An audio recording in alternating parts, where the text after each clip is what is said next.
my old teammate, Lijiang Gesture Profit. I wanna beat them. Tiger Nation. Yo, get the hell out my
What's up, denizens of the interwebs? It is the early hours of Sunday morning here in Los Angeles, but in Asia, it's Overwatch time. I'm Mitch Leslie, joined here by Matthew Morello. Once again, back-to-back late-night matches here. Oh, yeah. Again, the Asia regions, Matt, has shown us some incredible games the last couple of weekends. Last night was quite exciting, and we get a round two of that tonight.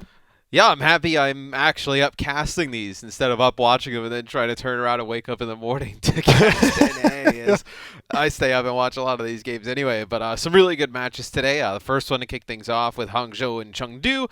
I think the big one of the day, though, I think people are calling it like the best match of the season probably thus far, between Shanghai and Seoul be today as well. Yeah, that one is going to be a blockbuster. We have a little bit of a taste tester for you guys now between the Hangzhou Spark and the Chengdu Hunters. Matt, we got to see Chengdu last night against the NYXL, and they were not really up to the challenge, so it seems. That's a good way to put it. We saw them. It wasn't very long. Fleetingly, we saw them, yes.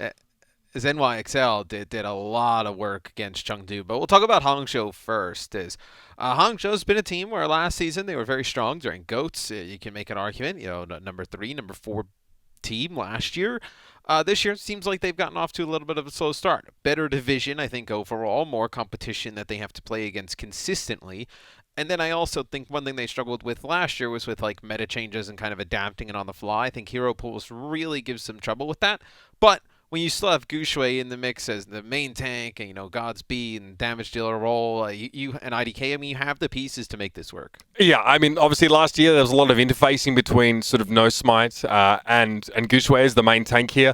Hangzhou, this will be their third matchup against the Chengdu Hunters so far this season. A lot of the teams interregionally are playing quite a bit, and they haven't lost to them yet. The last outing was actually pretty one-sided. Before that, Chengdu managed to make it a 5-map affair. So with these two teams, there is always the potential to go down to the wire. The Spark, we're playing a lot of Lucio Moira up until this point. Obviously, you can't play Moira right now. She's out of rotation. So for them, we'll see how they sort of respond to that. As you'll see the lineup today, they actually have Coldest in here, who was known primarily as a Zenyatta player. We've seen him a little bit already this season, but he hails from Bilibili, actually one of the Chinese players on this roster. Hangzhou, they're in the middle of the pack, much like Chengdu. Right. But with Chengdu, I think you almost feel like every one of their games it's going to be close. It's going to be a fiesta down to the wire, or it's going to be 45 minutes. And they're going to be losing. Yeah, so it'll be interesting to see what Chengdu we get today. They did not look good a lot of the day yesterday against NYXL, and I think a lot of it was because of the rosters that they had to put out with different types of compositions. It was easily readable. Maybe they have some adjustments here today against Hangzhou. Yeah, that's what I want to do tonight, Matt. Keep seeing if we can actually read, Chengdu based on their substitutions. You felt like, especially when it came to the damage dealers and their tanks as well, between Ating and Amon, that it was fairly clear to see what kind of style they were trying to go for. I mean, look, if I'm telling you what they're going to run and I can tell it before the game starts, and I'm not playing in this region, I've never played against the Chengdu Hunters, I'm sure these teams who have played them 3 times already know exactly what's going to happen when some of these subs come in and when they see certain lineups and certain weeks with hero pools. And, of course, their map pool will be Lijiang Tower to start things off, Paris, then Route 66, and then Hollywood, Busan, some crazy maps if required. Series. Yeah, I mean, I think Paris, Route 66, that's seems like it could be up in Chengdu's wheelhouse. Chengdu played Paris yesterday, though, against the NYXL. It was not good against NYXL. It was actually Evil Tile quite frequently getting caught. It was Dorado, the same situation as well. He was, playing very aggressively, but, when he was done, then there was nowhere to run, no way to run for the rest of the Hunters.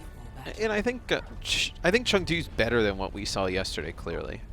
It's just how much can they have improved within a day? Maybe we see them actually play really strong here and defeat Hangzhou, and then we kind of attribute more to that match as NYXL showing their dominance yet again. So we'll have to see. I would be thrilled if we see Guangzhou on Winston. I mean, just a tremendous Winston player. As looks like Hangzhou potentially want to play the Forest Sombra. Really good dive combination on this map.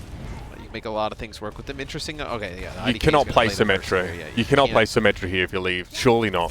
It'd be hard, as it looks like they're already going to go back and make some changes. So interesting. As soon as they see Chengdu back up to go make the change to McCree, Hangzhou kind of calls the bluff, and they go back, and this is going to be a forced switch from Hangzhou. Hangzhou is really just kind of counter-picking them here, right? They see Chengdu change. Chengdu are changing as well. Chengdu goes back, they change. I mean, no blows have even been struck, and these two teams are just trying to game each other. Hangzhou's going to be so confused that they're going to get the point at this. Like, they probably expected to give up percentage and then have to work their way in with the double shield in the May. But they end up getting the composition they want, and they get it for free. It's kind of crazy. Well, here. Chengdu has to hope they pick the right comp map because there is no time to go back to the point. A losing fight here will put them further and further behind the 8-ball. Already Coldest getting a little bit of scrutiny as Amon rolls straight on through the environmental. Almost getting knocked off there. I think IDK somehow managing to stay alive. Coldest has gone down, but else has been demected here, so Amon needs to do a lot of work just to try and pile driver and knock people off the map here. Found that one. And again, continuing to displace Hangzhou. He needs to be dealt with. But in the meantime, Molly falls for Chengdu. It's going to be hard for Chengdu to flip this point, though, as you still have IDK alive, you have Rhea, you have Gushue, well, he just falls. But having the Sigma alive with a Lucio, you're going to be able to extend this a little bit further. So when Chengdu starts picking up a lot of those kills, you know, it's 20-something% on the point for Hangzhou. They're able to get another 25% or so out of it. So pretty good there for Amon Hangzhou. has 14 players knocked back, Matt, already. I mean, that's expected, right? I mean, when he's, you know how good he is on ball. I mean, if he wasn't good on ball, we'd never see him. So he's got to be effective when he plays that hero. Okay. Hangzhou a bit frazzled after that fight, surely. No real changes in comp except for Rhea switching off of the Sigma now. The Shadow's so free here after this EMP. Yeah, EMP, though, no. You can't use the Shadow. Not in this kind of fight. And so Hangzhou, I mean, I guess it's a way of enforcing them. Kind of like when you get taxed, it's like an enforced savings plan. You know, not quite different there. Like Hangzhou are in a position now where they can build some ultimates, but I think they're happy enough with that to let an EMP go. I mean, Hangzhou ends up using Sound Barrier too, right? So really hurts them. Don't have that ult to get through potentially this Dragon Blade that comes up, but there's a lot you can do with the Dragon Blade here. You can get Gushue to shatter, Jinmu. There's a lot that you have potentially to counter it. As Rhea goes behind the point, he'll get a touch. Good timing from Jinmu to go for the deflect there. Godsby before to get the flash. This self-destruct. Oh, yep. Elsa's going to catch Godsby. Hangzhou tried to filter out with the left side of the point, but there was nowhere to run. And Chengdu, this is what they do best, 70% and counting. There's a Dragon Blade coming in the next fight. Now, they do burn both support ultimates. Coldest switching off the Arnold to the Zen. Wholesale changes here for Hangzhou. Yeah, and they go Brig as well. They're going to bring in a lot of changes, and this is going to be to get on the point. They want to dive, and to be quite frank, when you have Gushue and you know how good of a Winston player he is, and Chengdu's kind of playing this more dive-centric comp, you may as well play into your strengths as they're trying to force the meta. Molly very safely knows both supports position quite close to each other, even though the Hunters are ostensibly split. They're going to try and keep Amon alive as long as possible and wait for the pincer to come through. Dragon Blade, yeah, you better believe it. Jinmu towards the point. Already a desuited Diva there. Rhea fell afoul of some of that minefield, and there's no chance for Hangzhou to touch the point. Amon, a zoning Dragon Blade. Continuing to just lay a foundation of complete Chad behavior. Yeah, it's, we were on with Jinmu most of the time, and he's just standing there just swinging his blade in the choke so that nobody can make their way through. So Chengdu win that first point. We'll see if they can. This would be a huge map for Chengdu. After how they performed yesterday, getting a map under your belt here would be massive. And Hunters now know, okay, so our wheelhouse, where we feel comfortable, we are the ones that have definitely shaken the Spark. They're on the back foot. So we can just keep playing what we like to play. Anything that works around the wrecking ball is good. 18 sitting on the sideline like, well, that's fine. I mean, ball is allowed to be played. Oh, let it go. See if this sim is maintained here for... No, maybe not. Again, if you're not expecting Reinhardt or double shield, don't worry about it. I mean, they use the sim TP to actually go back and change heroes, which is quite interesting. Get a little bit faster back to the spawn. Are they going to play the sim? Oh, no, they're going to play the McCree. So McCree May for the Chengdu Hunters. Very meta here with the double shield. And then Hangzhou, they're going to be staying on this dive for at least the beginning. So they'll get the point, and then they'll get a few fights potentially. Okay. I like how Chengdu's composition looks here. I like it a lot. Soldier 76 in a double shield. I think many people in ranked have experienced that, attempting to make him count over the last year or so. Adora, well, again, it's pretty tough to get in behind these shields, get hacks, get meaningful engagements at this Sombra, but the Hunters can play compact, close together, and move to the point. Well, the Spark have to find out how to unravel them. The advantage the Spark have here is control of the point, right? Like, they don't have to go in and play super aggro and take the point back. They just need to jump on like how you see Gushue and Rhea do, and they just have to keep contesting. Chengdu's the one who needs to make a play. Molly managing to stay alive, repair pack hastily being deployed by Evil Tal and leave. He's got so many shields to sit behind, and he's still taking so much damage. IDK's trying to come up to the point now. He's the Transcendence for the Spark. They need to find those priority targets, though, before this time's out, and they get crushed. Leave comes forward. Coldest got fanned into oblivion, and it has to be a defensive translocate by Adora. Not much left to be done here for the Spark. They have to switch something up. Well, if you're the Spark, you just keep throwing your ultimates in, and you just pray that Chengdu uses more here. Yep, there goes Aiden with a shatter here. 56%, and you force ultimates out of the Hunters, Matt. Yep, I mean, they end up using a few ultimates in that fight to the Hunters. Though the fight goes for so long, they're able to build some back up. But you expect Hangzhou potentially to make some changes out of this. Didn't expect these to be the changes, though, with the Pharah Mercy in play. So you'll stay on the tanks because you're close to ultimates, and you have EMP, where if you can get rid of both of these shields, Gushue and Rhea could cause a lot of problems, right? EMP, you have a biotic grenade in there for your tanks, no shields for them. Dora lands an EMP, it's going to connect with 3. Yeah, Leave was already getting dived on by the time that EMP came through. Adora's able to play outside of the Snow Dome for the time being. Godspeed just trying to hover over the house and find some of these picks here. 2 down for the Hunters, and Elsa's trying to push this Pharah Mercy combination. Chengdu still in control of the point. Their comp is built for longer fights, and now that they're in control, you can just see how oppressive it can be. The EMP's not great. I believe he connects with 2 players there.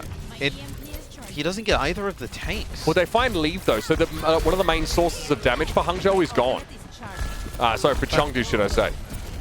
Yeah, but at that point, I mean, you're better off going for the EMP on the tanks, right? Because you have then the dive to follow that up. You have a lot of ability to take those players out, which makes it difficult. Because now we see Godspeed with the rocket barrage over the top. Doesn't connect with anything either.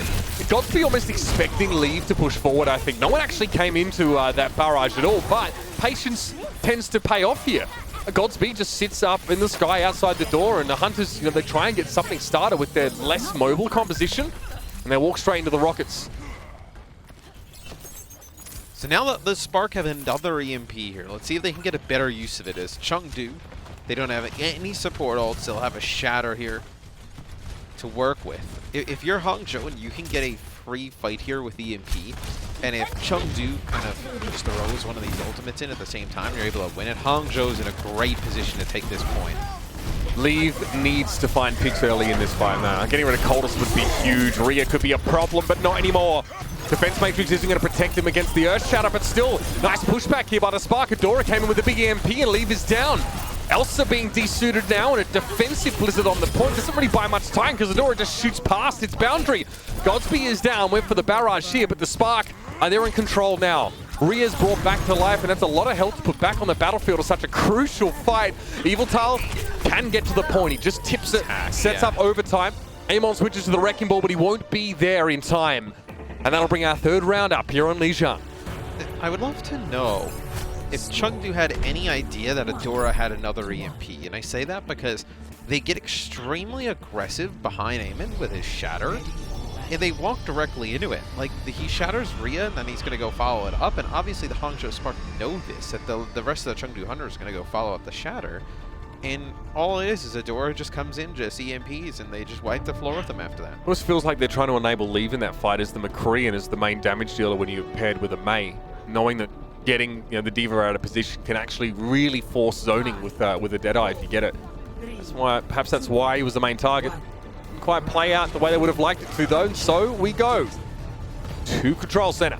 So it'll be May Reaper here for Chengdu with that Baptiste, so you can play really brawly here if you're the Chengdu Hunters. As Godspeed, they want to kind of create some space here for him to be able to just damage these players enough when they come in on the push that they're a little bit weak, that the McCree's able to finish them off. I mean, Leave just gets so easily into the backline. Him out with all these shields protecting him, and of course a Baptiste for the immortality field. He can really get up in the face of the Spark here. Hunters, they sort of trade kills. Godspeed for Amon, and they're happy with that now. No shield tank for Chengdu. Chengdu try and take the point. Gooseray trying to fight volley. Amplification Matrix thrown out. That might punish Gooseray pretty badly. His shield just got broken very quickly. No one paying him any heed right now, though. Not only does he have time to build his shield bit up, but he's nano boosted and he's going to have an Earth Shatter here. We'll need to get past Amon's shield, but that wall is going to make this charge a bit easier. Still, though, he misses it. Debated by Amon, who steps to the side, then gets his own counter charge. Shatter from Gooseray. It's nothing in particular now. The Gravitic Flux is going to make life a little bit hard for the Spy. They get brought down with a crash. Rhea and Gooseray very low. Elsa just trying to fend them off here. He gets IDK, and Jinmu's going to find himself too. I don't really know. It's incredible how they won that was fight. Alive for that long, and then nobody actually had control of the point. Gooseray got May-walled off and is able to dodge the charge.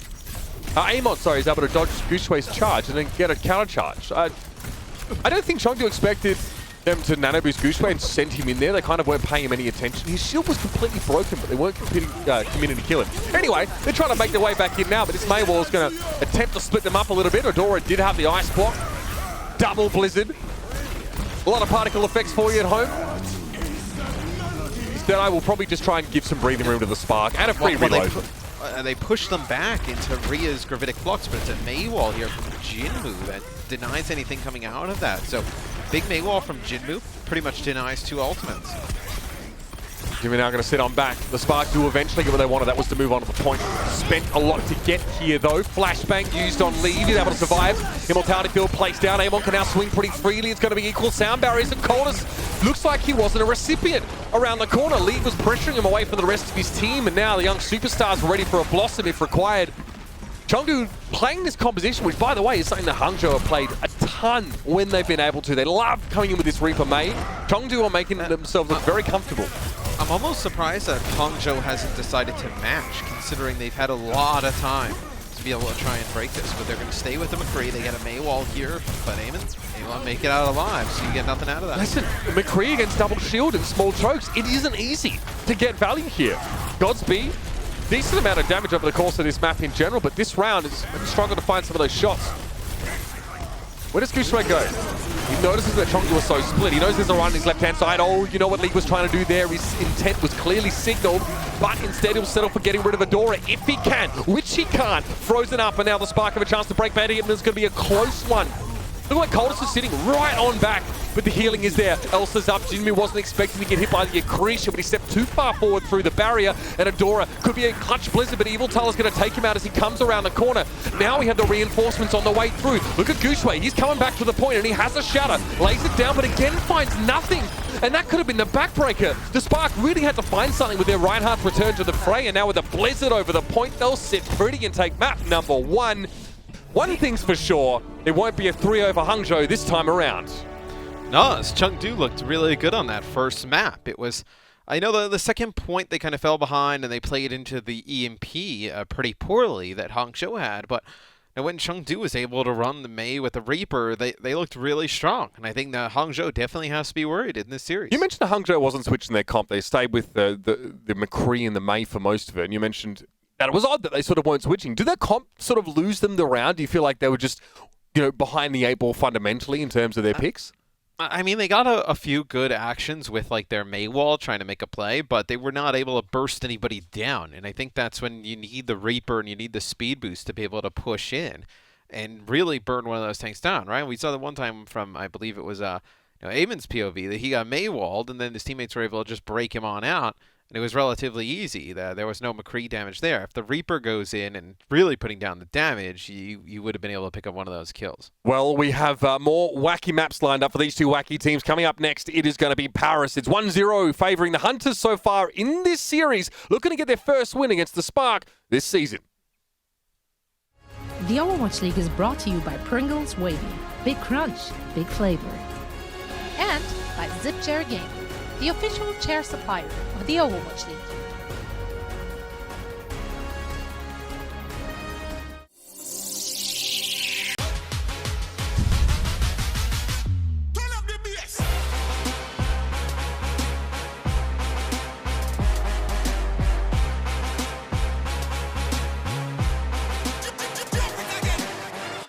I run out of sleep, right? And all the time it's swelling and it's like, and this cold chaos is shitting. I was going,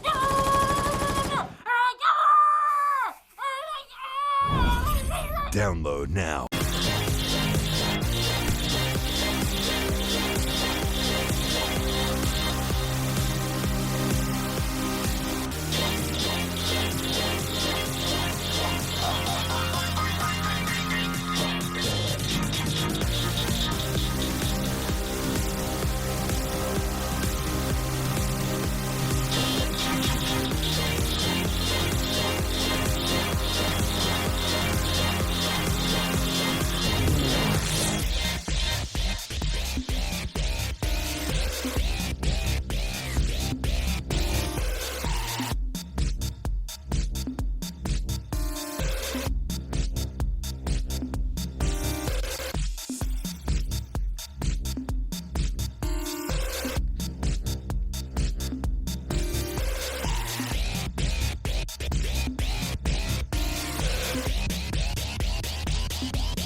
Coca-Cola is the official refreshment of the Overwatch League.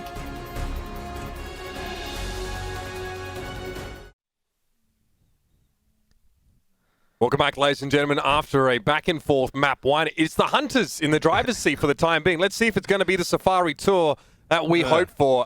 Matt, normally we have to settle for reinforce, but we actually finally managed to secure the services of Hugo for analysis. He usually is on the outside of the door, but he kept barking. He was like, "Oh, I'm gonna go get my strawberry," but it turns out he just wanted to watch Chengdu Hangzhou from the pilot seat here, where we can see the game in real time. But no, I'm excited for this series now, even more so that Chengdu's actually put up a fight. Yeah. Where I was a little bit worried coming in, where I was like, maybe we're not going to see Chengdu really play at the highest level. They looked really lackluster yesterday against NYXL, but they really brought it there at map number 1. I just think they were not ready for New York's style of play as well. New York was just really strong.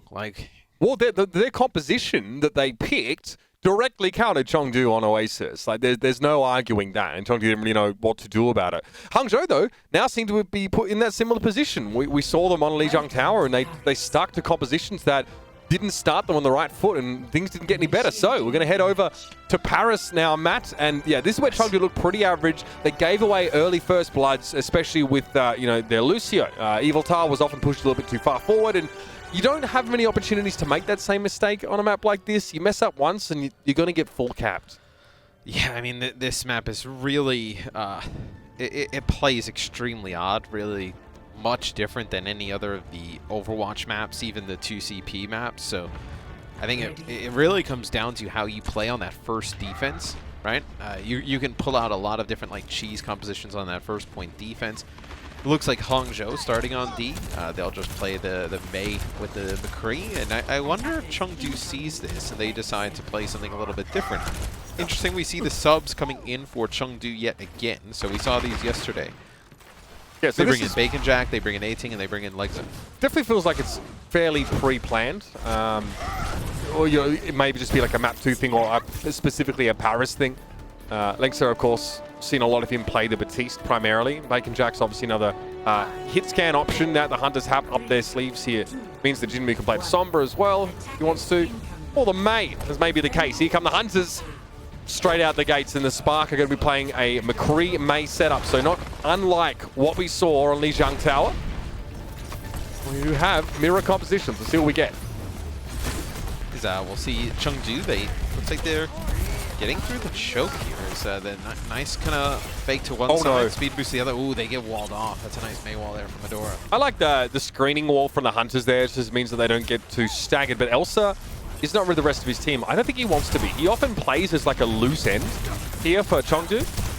You know, They're just trying to create different angles, right? also, damage on one side. get a big accretion like that behind a shield, and you can start to cause problems for enemy backlines. You're self-sufficient, you have your own barrier, you also have your own way of generating health value in terms of shields and kinetic grasp.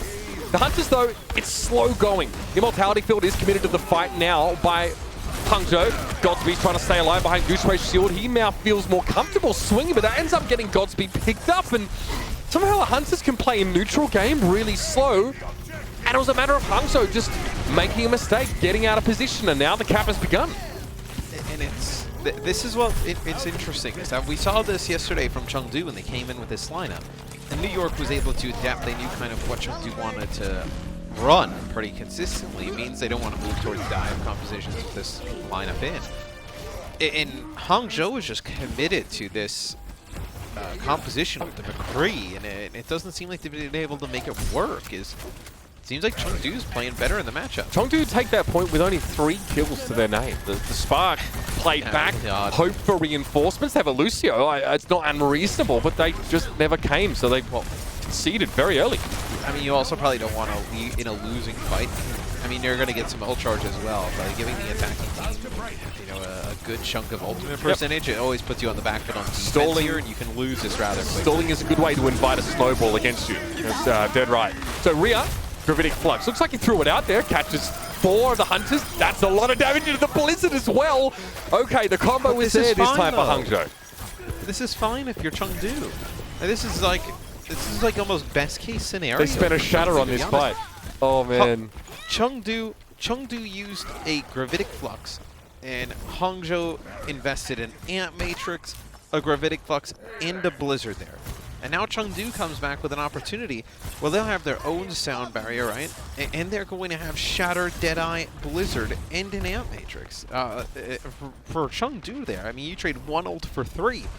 You don't have to be higher than a Diamond to understand that. That's pretty good. Yeah, only high elo players in this chat, 2,500 plus. Thank you. 18 Hazard Shadow. It was only else's Gravitic Flux that got used. So I mean, the Hunters got the snowball that they wanted. Now they actually have to get value out of these ultimates. If they do, then it should be a 1 fight. Bria, oh dear, stunned up by Bacon Jack on the side, and yep, Elsa crushes him again. The flanking Sigma, this time paired with the McCree. Similar concept to seeing the Brig McCree flankers. There's a shield for your gunslinger and an accretion to shut down 2v1s pretty comfortably. And now we'll see if Chengdu can make some progress towards taking the point as they get 1 capture percentage. They have Bacon Jack stuck here in the corner. It does not matter. So that'll be a sound barrier that comes through from Evital. It actually didn't connect on the Bacon Jack, but they should be the points for Chengdu with 3 minutes and 24 in the time bank. And I'm surprised. Obviously, this is we saw some of the games earlier in the season, right, between these two teams. Sure. And I think one was a reverse sweep, I believe, from the Hangzhou Spark, where Chengdu got the first 2 maps. That's right. But I almost feel like Chengdu is a really bad matchup for Hangzhou. And I think Hangzhou, they play really strong against teams like when we had GOATs, right? It was almost like an orders of operations of what you needed to do at certain times. And it was so consistent in the decisions you needed to make constantly. Yes. Where I feel like Hangzhou struggles when it varies from fight to fight on what you have to do. So without a flow chart, they look a little bit listless. Okay, here's a question for you, man. Yeah. Do you think that comes from like overcoaching? I know this is kind of obscure, right? But teams that can like instinctively play team fights, know where they have to be, like, you know, because we've seen plenty of teams that are too reliant on the plan, though. It more comes from playing one style and one composition for so long, and they were able to play at an extremely high level. I mean, Hangzhou was one of the best teams in the league last year. No, top 4, top 5 at worst. And they didn't change their lineup. They didn't really make any new acquisitions whatsoever. Didn't make any changes. I guess coldest. But that's it. Yeah, way different play styles this year, obviously, with the hero pools in than it was last year for most of the year. And you haven't really seen like a dive meta where they can really be explosive with Gushwei. So I think it kind of gives them a lot of odd issues that they've never had. Maybe the Spark's depth increases when players like Ado start to show up, or, you know, Mika as well, or the other support, when they really get to, you know, I mean, if the individuals don't really want to diverge. This is their best lineup, though. Oh. Like, even with some of those other players, I still believe this is their strongest lineup. I mean, this is, like, you know, obviously Hangzhou is not great so far in the series, but we're talking about a team that was very strong last year. All right, Rhea, that was cute. Able to back away with kinetic grasp here. I like Chengdu there. Hackles are up. They went to push forward, but they give position away to Hangzhou, who almost would have gotten to the point safely had Jinmu just not ripped IDK's head off with an icicle. Bacon Jack now, I mean, not really the angle you want to be playing from. Now on the point, he's able to work Adora down. And the Spark are responding too slowly to this. I mean, across the series, a little bit too slow to respond to players that are flanking or playing off angles. Now Bacon Jack's back to safety with the rest of his team. Chengdu have a chance here to regroup and contest. Well, we'll see if it's enough, though, right? They're not gonna. Hangzhou, they're going to have that gravitic flux. Yeah, I mean, it's probably the wise move here for Chengdu to... I mean, they need to commit, right? They either need to go in or they need to back out. As they're going to use an Ant Matrix, it'll be the gravitic flux from Rhea. As Chengdu just got on the point there and contested for a little bit. Now the second tick comes through. It was Evil Tali managed to get there, I think, Matt. That's risky. I mean, Chengdu going there knowing they could get fluxed and be prevented from touching the point. They really play with fire there. And now 18's on his own, essentially. Desperate attempts at healing from Lengsa from that side. Rooms won't keep him alive. And I understand the issue. Chengdu don't want to commit to fight on the point because that's the base. I mean, so now you have quick respawns here for Chengdu. Everybody alive, so... But Hangzhou, they have a Shatter and a Blizzard and a Deadeye here and potentially try and make a play with. It's just interesting. We talked about flow charge and decision making and whether it's instinctive or not. And sometimes, you know, you got to take the good with the bad with a team that is so, you know, by the seat of your pants as Chengdu is. Elsa, out. This should be a kill negation. Should pick him up. Excuse me? That is unreal. Unholy, the Spark, though. Still looking comfortable enough here to finish this one off. I mean, I thought they would have lost Gushway. They didn't. He turned it around, and that's not supposed to happen. That's not in the script. He was up in the air, in a kinetic grasp, in a gravitic flux. Talk about it in a second. But yeah, you get that highlight observers. Yeah. What in the world? How did they not deal with him? He actually comes down from the gravitic flux, charges in, and he hits Bacon Jack, just charges right through him, and then just turns and immediately shatters. Like, so I'll be honest, as a world? caster, when I saw Gushway charge off there, I stopped watching him because I'm like, okay, well, he's low health, he's charged away, he's probably going to die. I'll see it on the kill feed to confirm, and I'll now look at something I thought the fight else. was pretty much over, yeah. Oh, man. So good. Hey, that is frankly preposterous what we just saw from the Spark, how they managed to turn around, I guess, a potential one-man disadvantage, having almost lost Gushway at the start of the fight. That is... You're kicking yourself for your Chengdu there. You had all of the resources available. You were at an ultimate disadvantage, but you had just created an opportunity to isolate the most important player on the enemy team, and you still stuff it up. It's only Chengdu could make things like that happen, right? Oh, I mean, they look great on their offense, right? They come in and then they get a good May wall. They get the opposing team's Rhine and a Flux. They bring them up top. They drop them down, and then they let them charge into their backline, pin their McCree, and then turn around and shatter. Ladies and gentlemen, what in the world? Saddle the heck up. We are in for a treat now. Paris goes into the Chengdu zone. It is the Twilight Zone. There's nothing they can't Chengdu. Let's see them out. With 2 minutes on the clock, they will be attacking first. This is exactly why when we do our power rankings for Flat Chat, we rank every team and then we put Chengdu in their own little area called the Chengdu zone. Yeah. They're unrankable. Yeah, they're sat there with the University of Waterloo, right? No. The bad part with Chengdu is sometimes they look like world beaters. Like they could go out there and just like dominate anybody. And then sometimes they make these plays that you're just kind of like, can I see that again? Because I can't believe that actually just happened. Like, it's so baffling because he has so much individual talent. Well, have Pinky and the Brain decided to take over the world tonight, or is this going to go down in the screaming heap? Oh, Elsa. Elsa's in a tough spot. Immortality Field thrown down. Okay. Elsa's kinetic grasp keeps him alive a little bit longer. Somehow stays along as long as he does, but the Spark this time, once they get their teeth in, Matt, they don't let go. Now they have that player advantage. Chengdu don't have a flanking off-angle threat. And I criticized Hangzhou about this last time. I said they don't pay enough attention to these off-angle players. This time, they dove on Elsa. That's the decisive that'll win him a map here. They're smart. As soon as they see Elsa split off, they see that the other members of the Chengdu Hunters are really not in a position to close the gap. And when I say close the gap, they're like at the bottom of the staircase, and they can't actually speed boost all the way to the point where they can get to Elsa to help him. They decide to just speed boost into him to take him out. So really nice play there from Hangzhou. 33 seconds left, Matt. Jinmu, careful. They lost him there. There'll be no mercy to bring him back, and none offered by the Spark either. All right, Gravitic Flux here. What's the follow going to be? Lengsa immediately throws down an Immortality field, taken out, and Ria, I mean, everyone's corralled into that sort of square area, and those Hyperspheres be bouncing.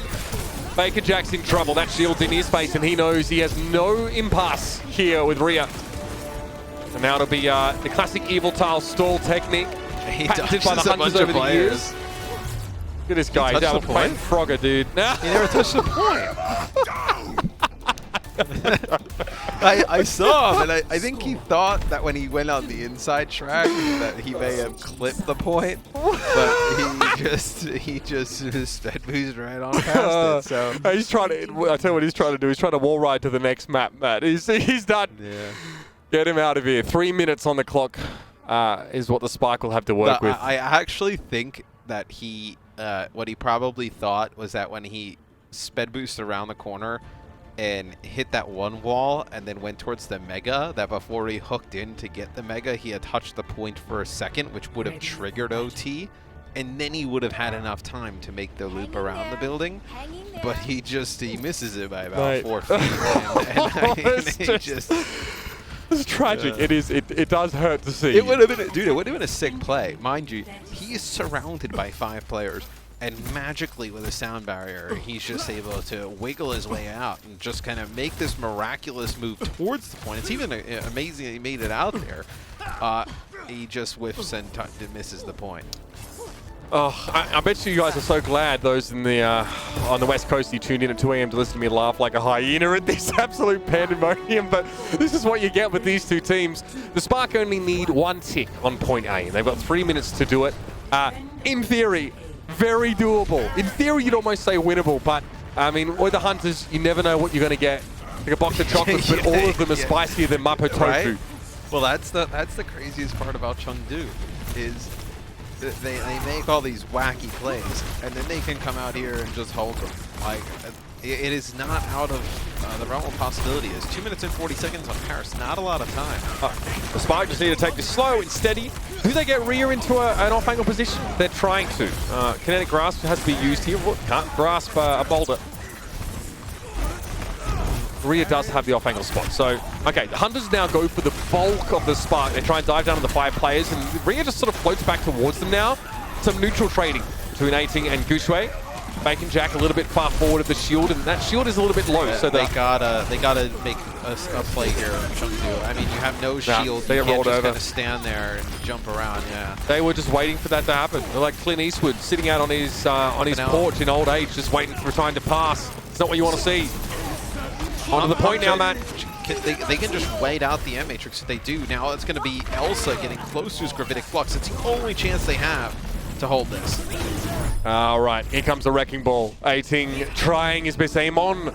Impression hasn't squeezed enough oranges over people's heads, though. I guess it's going to be 1 apiece now as Hangzhou take Paris away. And it was a very enjoyable map. If you are looking through this at the lens of looking for nuances, greatness, maybe a little bit harder to find those there. Definitely some questionable decisions, but I have to say, Gushue's turnaround to survive, that's crazy, man. Hangzhou looked much better on that map, but I'm not exactly sure it was them that looked much better or just Chengdu getting a little wacky with everything. Sure. Just a little bit of odd place out of Chengdu at times, where the map is still close, mind you. Like it's all over the place. There are some funny moments during that run from both teams, and Hangzhou's able to pull it out. But that map is still very close, where I still would not feel great if I'm a Spark fan going into halftime. Yeah, definitely. I don't think you want any sort of chaotic game against the Hunters, no matter what team you are. You want to keep it one-sided if you can. We are going to head to a break now for a little bit. When we come back, it'll be myself and Matthew taking a quick aside, breaking down what we've seen in this series so far. Stick around. This is Hunters versus Spark. You never want to miss these. The Overwatch League is brought to you by T-Mobile, helping you stay connected to what matters most. Learn about T-Mobile's COVID-19 response on T-Mobile.com. And by State Farm. For auto, home, or renters insurance, like a good neighbor, State Farm is there.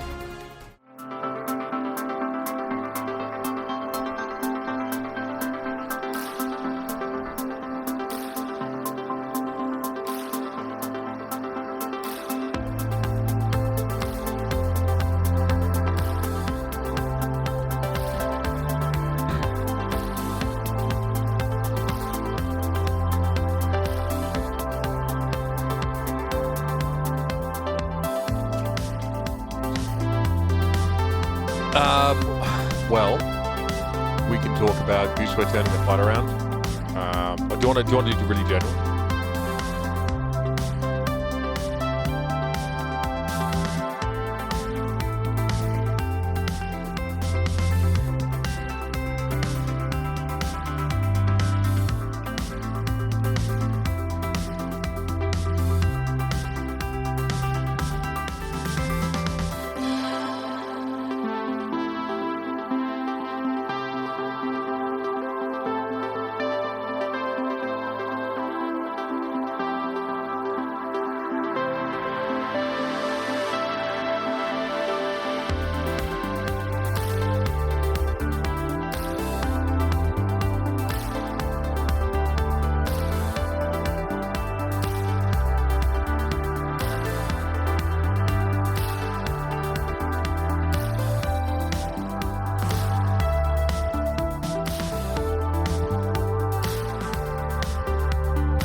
Welcome back, ladies and gentlemen. This is your game break presented by Cheez-It Grooves. We are halfway through what may end up being quite a long series between the Hangzhou Spark and the Chengdu Hunters.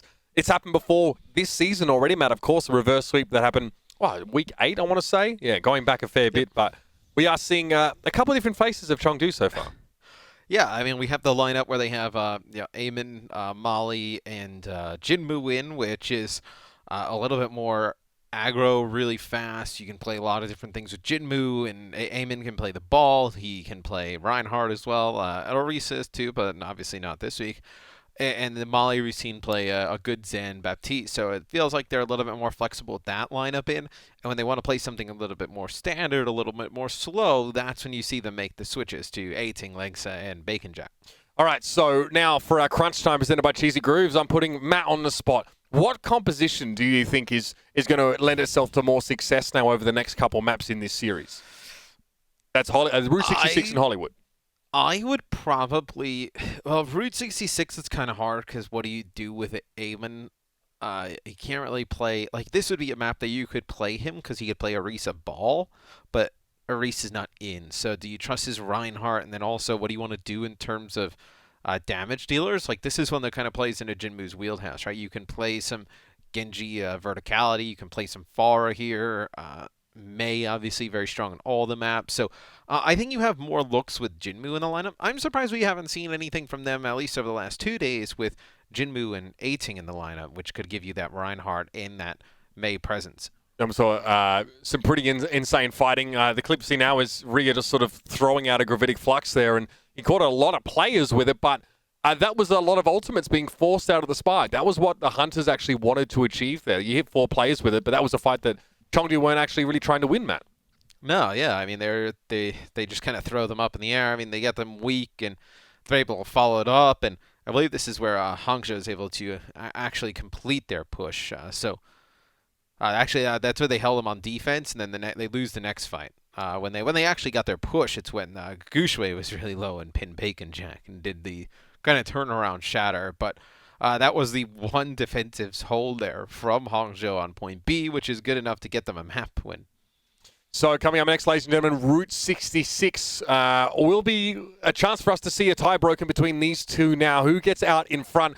Either way, we're getting a 4-map series here, so plenty of robust Overwatch action to whet your appetite for the games to come. We'll see you after the break for map number 3. The Overwatch League is brought to you by Cheez-It Groups. Deep flavor, deep crunch. It's a mind crunch.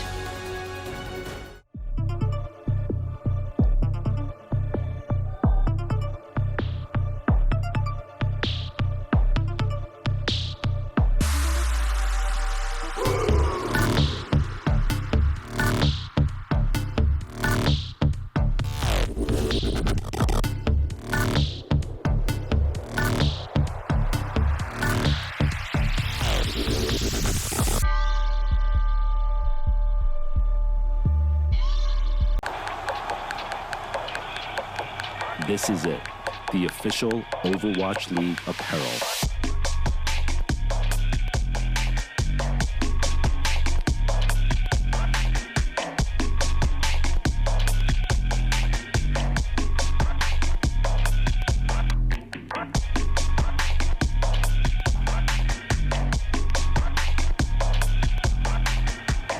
Designed by Staple, engineered for gamers.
The Overwatch League is brought to you by HyperX. Unleash your style, unleash your fury with HyperX Fury Memory. And by Coca-Cola, the official refreshment of the Overwatch League.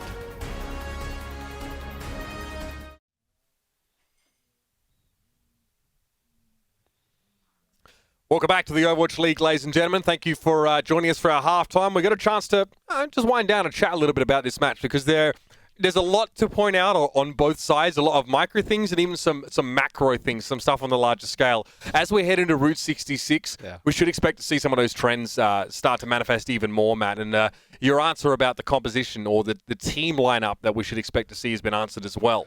Yeah, I mean, they're gonna stay with Jinmu and A-Ting in the lineup, Lynx as well. I was wondering maybe we see Leave come back in. That's somebody I didn't mention at halftime, but we do see Bacon Jack stay in yet again, so that tells you they want to probably commit to some hit scan with McCree.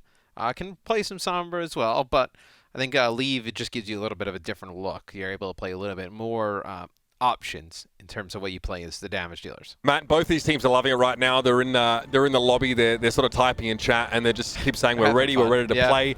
And they're bantering in perfect English, so I'm very impressed. Both of these teams are. Just communicating with each other across the bow, and they're clearly enjoying themselves, and why not? It's been a bit of a brawl between these two, and that's how they like to play. Interesting. They go Widow on offense here. And that's on defense. They're going to have Widow on D as well. So some Widowmaker play here coming out. As really Widowmaker, when we see it in NA, hasn't been too frequent at all. As teams have actually started to go more towards like Ashe, right? Where Widow we haven't seen as much. We saw a bunch from the Valiant in this position, sort of defending first point, playing the bridge. Gives you a fair bit of safety as well, and also if they try and push you, through the train card on the top right side, you can get a nice dynamite hit against them. Bacon Jack plays low ground early here, so maybe doesn't fancy taking the peek against Godsby, who is also peeking quite safely. Might switch up here. He does. Goes to McCree. As it will be Chengdu on defense. So we'll get that flipped for you guys in terms of the overlay. So Hangzhou's on offense. Chengdu is on D here. So we'll see. Chengdu, they'll have that Widowmaker in play, like we mentioned. Hangzhou plays the Widow at the beginning, but now they play McCree. Because in the position that they're in, they just have to get the cart moving. There's not really an opportunity to try and take this Widow 1v1. You may as well just try and take the fight on the cart. You can use that McCree in that medium range to get a pick off or two. You're in a good spot. And the Lengtsa and 18 have actually rotated into the train cart because Lengtsa got chunked early and didn't want to use his self-heal. Wanted to save it for a more opportune moment. It's a trade though. 18 is down. And Jinmu's in a compromising position. I don't even know how Gushue ended up on the freaking moon there. Someone call the fire department and get this guy down. What? Compromising position. That was that's a good way to explain it. What's he doing up there, mate? Does he have exo boots?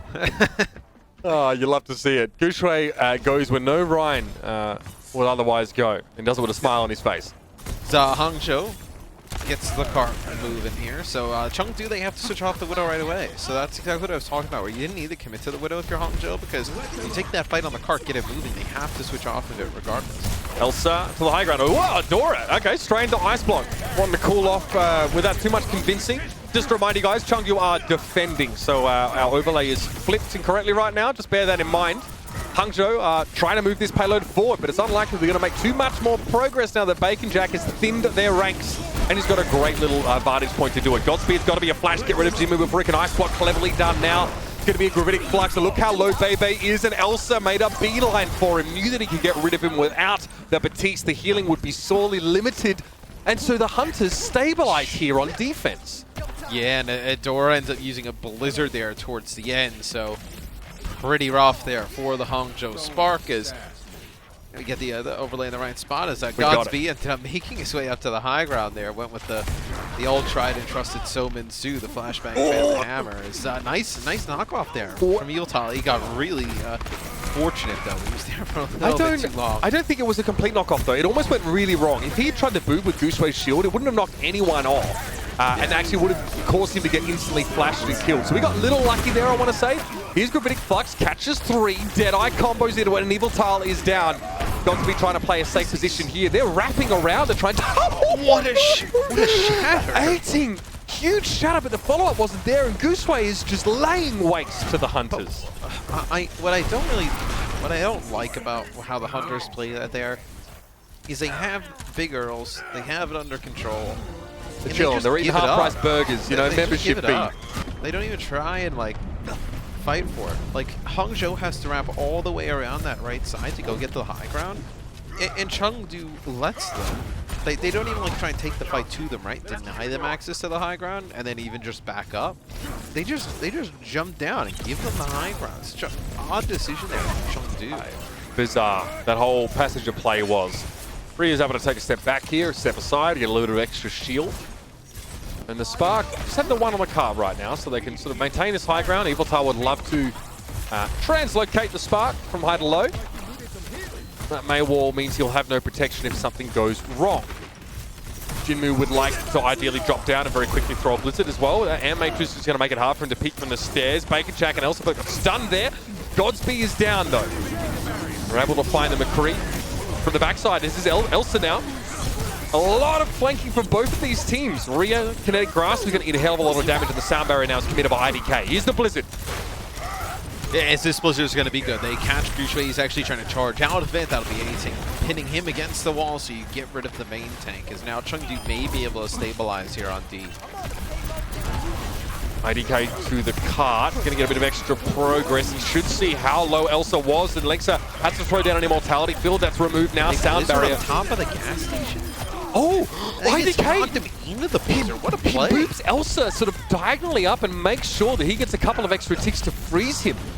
That's fantastic. Otherwise, Chengdu avoid getting frozen, most of them. I mean, I don't love the Blizzard on top of the gas station, but it's a tremendous boot there from IDK. To knock Elsa, I believe, right back into it. you extend that fight long enough for Hangzhou when you have players just kind of touching the car, moving it inch by inch, that's going to get them that second checkpoint. So now it gets a little harder for Hangzhou to sort of follow their MO on attack so far this round, which has been to wrap around the backside and leave your Ryan as sort of a pivot in front. A little bit harder to get the flank here, a little bit harder to control high ground. Neither team are actually playing D.Va right now. So it's hard to unseat Chengdu from where they are unless it's a boot from IDK again. And I'm also surprised that Hangzhou, like, Elsa's been on the flank so much this game, that when they see him on the flank, they just don't, like, death ball through the other team, right? Like, hey, they don't have their Sigma, you don't have the appreciation of the grass, the extra shield with the Reinhardt. Let's just barrel down their Reinhardt. I apologize to those who suffer from motion sickness, by the way. There's you don't see that often. a lot of moving on this high ground. Nicely placed Gravitic Flux. The follow-up Rhea can't really contribute to right now. He's too busy dealing with Elsa, but Adora was also there. But you have this, you have the exact action here from Hangzhou every fight. Elsa plays off on his own on the island, whether it be you know, flanking, far left, trying to get poke, far right, trying to get poke. And you can do exactly what you just did every single fight. You can get a wall and split him off. You can just speed boost into the Sigma's just sat off in no man's land. You can get this action every time if you're Hangzhou. It's just it's kind of interesting. They're only finding it out now. Bacon Jack, was he stunned? He stood still and took 2 icicles there across the map from Adora, who now throws a blizzard down at the point. Elsa, no amount of immortality field is going to save him there. Ivatal is down. He got caught by the Deadeye. Godsby trying to work through the payload here, hoping they try and overcommit on Gushue. He's going to be able to get a couple kills if they do. And now it's cleanup. Chengdu have very little left to work with. An IDK, it's a wishful sound barrier, not exactly required at this present juncture, but the card gets across the line regardless. 1 minute 13 in the bank. This is a tough map to finish, so to finish it with 1 minute 13, pretty good there for Hangzhou. It seems like they've come alive in this series. The first map was not pretty, as Chengdu's able to take it, although it does go down to the wire. And it was decided on comps as well, and first fight wins. Yeah, now it seems like Hangzhou is figuring this out. They've realized that Chengdu's kind of playing very separate from each other, and Hangzhou can play this almost exactly like how you played Goats, is they can pick a target, speed boost at them, use the May wall, and knock them down. I mean, Rhea is getting a lot of value. You mentioned that the Sparks game plan is pretty straightforward. We actually talked about that right at the start of the game, where you said that when that plan falls apart, so do they, but that hasn't happened. Rhea, 7 final blows here. He's topping his team in damage right now, playing those off angles as Sigma. Really, causing a lot of problems because he is so self-sufficient, so much protection and peel that you cannot commit a single player to deal with him. Much like D.Va, like these off tanks are incredibly good duelists for that reason. The Hunters have to all dive on Rhea, or just try and get rid of the rest of the Spark in a 6v5. And that's why it's so surprising to see how much, or just going to observe how the Spark have gotten off to a slow start this season. They did get off to a slow start last season, then picked it up. But still, they have the talent to really make it dent in this league. I think the toughest part for them is that they're in the Asian division, right, where there's so many good teams, where you're not able to beat up on some of the teams that you could in the Atlantic, right? So I think that could end up being something that really hurts the Spark in the long run.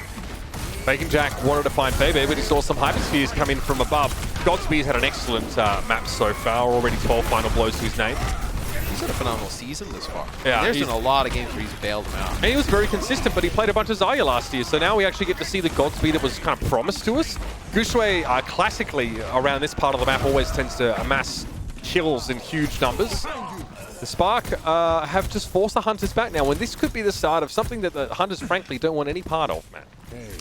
Yeah, as now we see, like, I thought the Hunters potentially played Jinwoo here, and potentially I thought they were going to have Leave in the lineup to try and do something a little bit different, something that almost works like back in Control.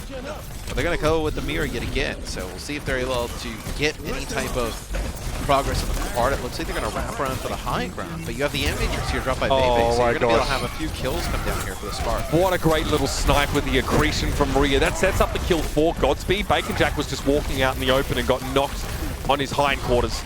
And now Gushue, I mean, okay, so I don't get full, nano boost value. If they try and push me, I'm going to shatter them here, right in front of their spawn. I'm going to make them very sad. I mean, 18 just came around the corner and saw Gushue with a full shield standing in front of him and just dropped his shatters. Maybe he thought he was going to get it around him, but Looks like Tourism Iceland ad. We bring the Blizzard to you. Dumped right out in front of their spawn, and the Hunters just don't really have any room to sort of rotate, even try and play an off angle with Elster if they wanted to. this is where it gets dangerous for the Hunters. So if you use Gravitic Flux and Deadeye here, and the Spark just hold on to ultimates, you are in a top spot. And this will be an amp matrix. You can kite this. This will be Rhea using his Gravitic Flux. Bacon Jack gets stunned out of his Deadeye as everybody's tossing everything into this fight. Yeah, and why not? At this point, Hangzhou have forced Chengdu to part with a lot of their jealously guarded ultimates, man. They get him out of it and they say, that's fine, we get another fight here. We get another fight where we, come in with, decent ultimates. They're going to have a sound barrier to match Chengdu's here, so on paper, it's good for Hangzhou. It's a really good scenario for Hangzhou. You have both support ultimates coming in here. You can put Godspeed up on the high ground with the Amp Matrix. You have your sound barrier to deal with this Blizzard, and then you also have Gucci the Shatter. So you have a lot of ultimates to get another hold here. Another hold here puts the clock down to probably like 40 seconds at best. It seems that you don't even have to use these ultimates, man. I mean, that is brutal there. Jinmu playing close, Matt, isn't a problem unless Adora throws a wall off and prevents the Hunters from following up. Why are you countering with sound barrier here if you're Chengdu? You're down your main with Blizzard, and you just lost your Reinhardt, and they're like, Thirdly, so they're not away. in position. Exactly, they're not in position to get value. Maybe they were worried about getting staggered. They sound barriered and ran. Oh, that's really odd there from Chengdu. Oh, Elsa. Yeah, stunned up there. Gucci will be frozen. The Blizzard thrown out. Adora knows he can hang around a little inside the Blizzard. He is dressed in furs, in fairness, used to Antarctica's cold temperatures. But that from the Hunters was frankly bizarre. They get completely outplayed. They lose their May, playing too far forward, walled off, and then they try and commit with 5. Now they've got no choice, but they'd love to have had the sound barrier right about now. No good there from the Hunters. Now you're going to walk into a Gravitic Flux, Deadeye here, and you have nothing. Be nice to have sound barrier now. You could have used it to combat that Gravitic Flux. Well, this is one side of the coin of the Hunters that you have to live with if you're a fan or if you're a purveyor of their wares on the battlefield. Rhea, okay, good coverage. He's going to quickly try and duck out of sight from the Deadeye, but Bacon Jack never had a chance to pull the trigger. Flash Evil Tile, he's down as well. Godspeed's getting thrown around here, but he's still finding these shots. Accretion comes in from across the map there. I'm surprised it didn't get telegraphed through. But Gooseray catches 18 on the charge in, and we're in overtime. And I'll be honest with you, the Hunters don't have much to work with. The prognosis is dire. Jinmu now standing on the point on his own. Not much to be done. Okay, I like a bit of the Doomfist here from Bacon Jack. Almost gets a clean kill on Adora by the looks of things. But Adora's able to find some space, stay alive, and that is the Spark. Go to match point now with a win here on Route 66. Chengdu just had some poor ultimate usage. I mean, that is just... There's no way about it, is there? But this is it. This is the good. This is the bad you take with the good. And you're in a position there where you're going to be able to get the cart to that first capture point potentially if you just save some of these ultimates. And maybe you have to look back at the timing, maybe with a replay, like Evil Tile thought he would be able to save A-Ting with the sound barrier, but he's so far away and it's so late that you're almost like there's no way that that's how that was planned to go down. Maybe in Evil Tile's mind, he beats and then he speeds his team forward, and they just charge at them to the music of the March of the Valkyries, and they have a glorious maybe victory. Maybe A-Ting was going to drop, and they could speed boost the team in and sound barrier behind him, but it doesn't even make sense because they speed boost and then they just kind of back out with the barrier. So it's quite odd. Maybe they thought Hangzhou was going to commit more. It's just a really odd play. Well, really odd. Never a dull moment in a matchup between teams like this, but the Hunters are still going to be looking for a little bit more of that sheen. Let's see if they can polish things up in the break. We come back. They got one chance to stay in the series. That'll take it to a map 5. We'll be back with map 4 right around the corner. The Overwatch League is brought to you by T-Mobile, helping you stay connected to what matters most.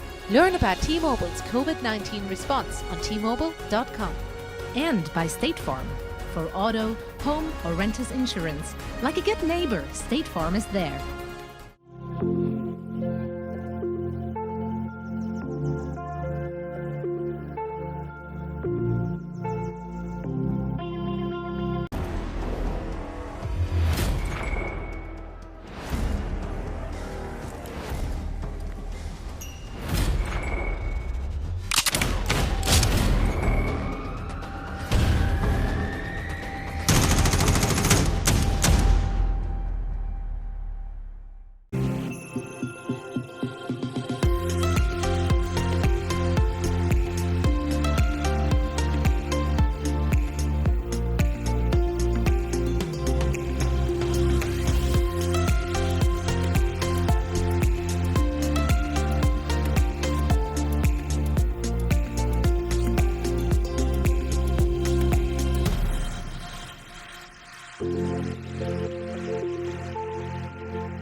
And welcome back, ladies and gentlemen. Great to have you with us for this first match of the night or the day, wherever you are in the world. Hangzhou Spark are one map away from taking victory, and they'll be their third victory against the Chengdu Hunters this season. Matthew, we have seen a lot of back and forth stuff, but you mentioned specifically the Spark looked like they came alive in that round on Route 66.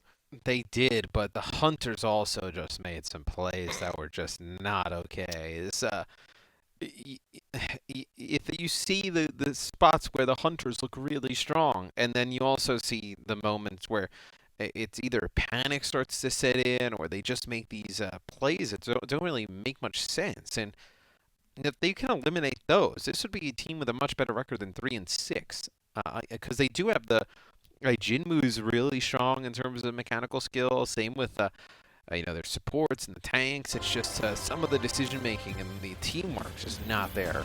Well, our fourth map of the series is going to be Hollywood here, and the Spark are looking to make it 4-5 for the season.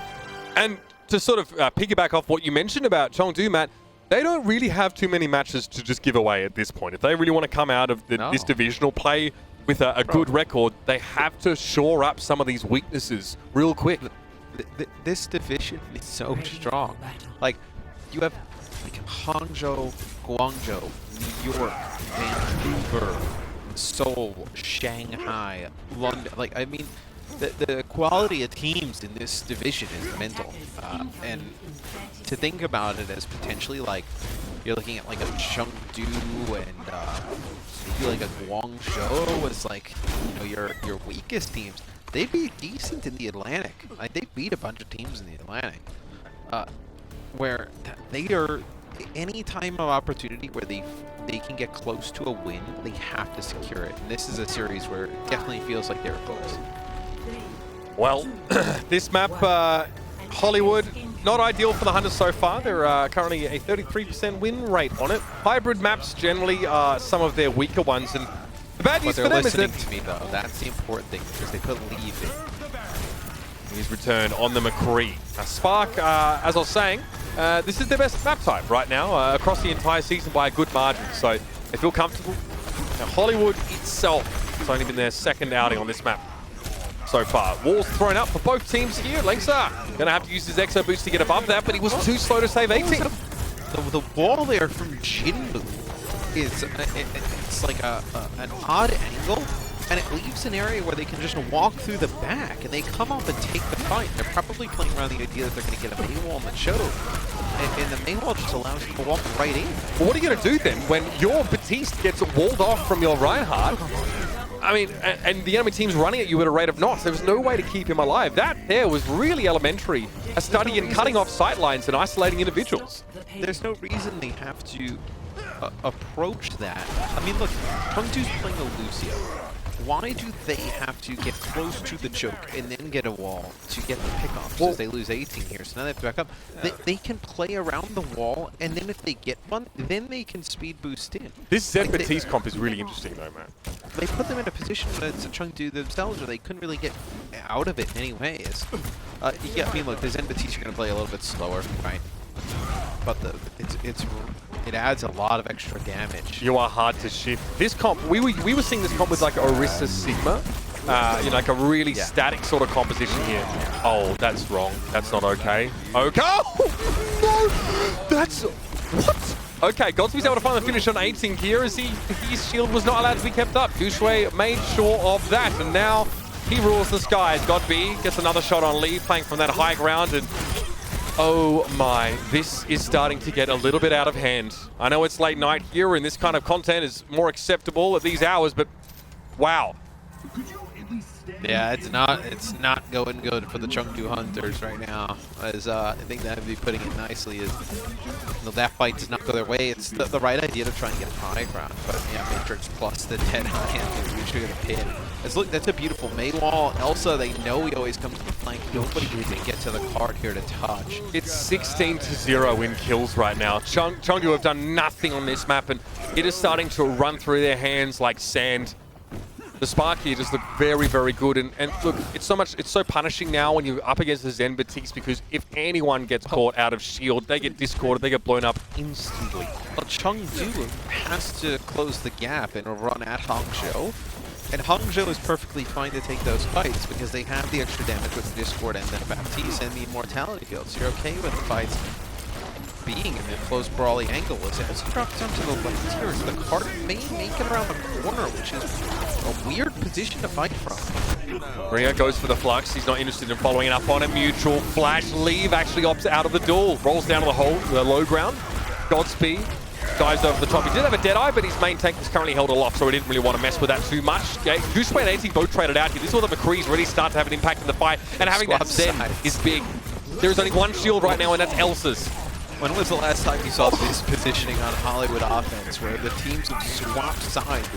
This will be a sound barrier from Chengdu, which it didn't really need it. I mean, not a lot of people alive, and as soon as that sound barrier wears off, Shui's able to get a double kill, a fire strike, they wrap back around, and Hangzhou wins that. They don't even need the Blizzard Deadeye. And they just hold it. I mean, Gushue can just shatter them as they try and push out here. Elsa's going to have to throw down an early speculative shield to make sure he's not knocked on his hindy.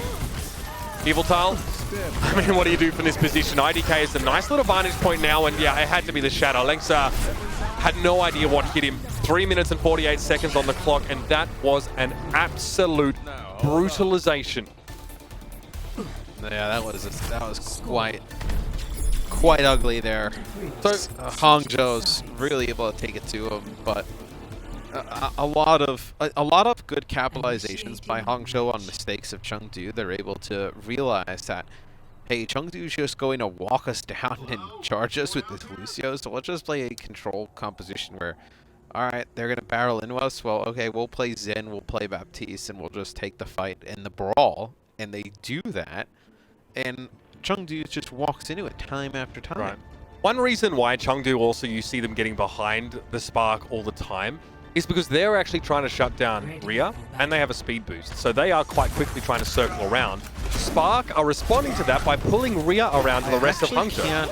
I actually cannot think of another time I have casted this map, or even played it, where the team is pushing the cart on the siege checkpoint from the defender's side. Yes. Like, think about it, like how odd that is on a map like Hollywood. How does that? Well, it is strange. Okay, really but you have high ground access as defenders, and if you push off that high ground, you're behind them. Like, if you choose to push off that high ground, and the thing is that the Hunters are trying to get a fight using the Lucio, so they probably will push down.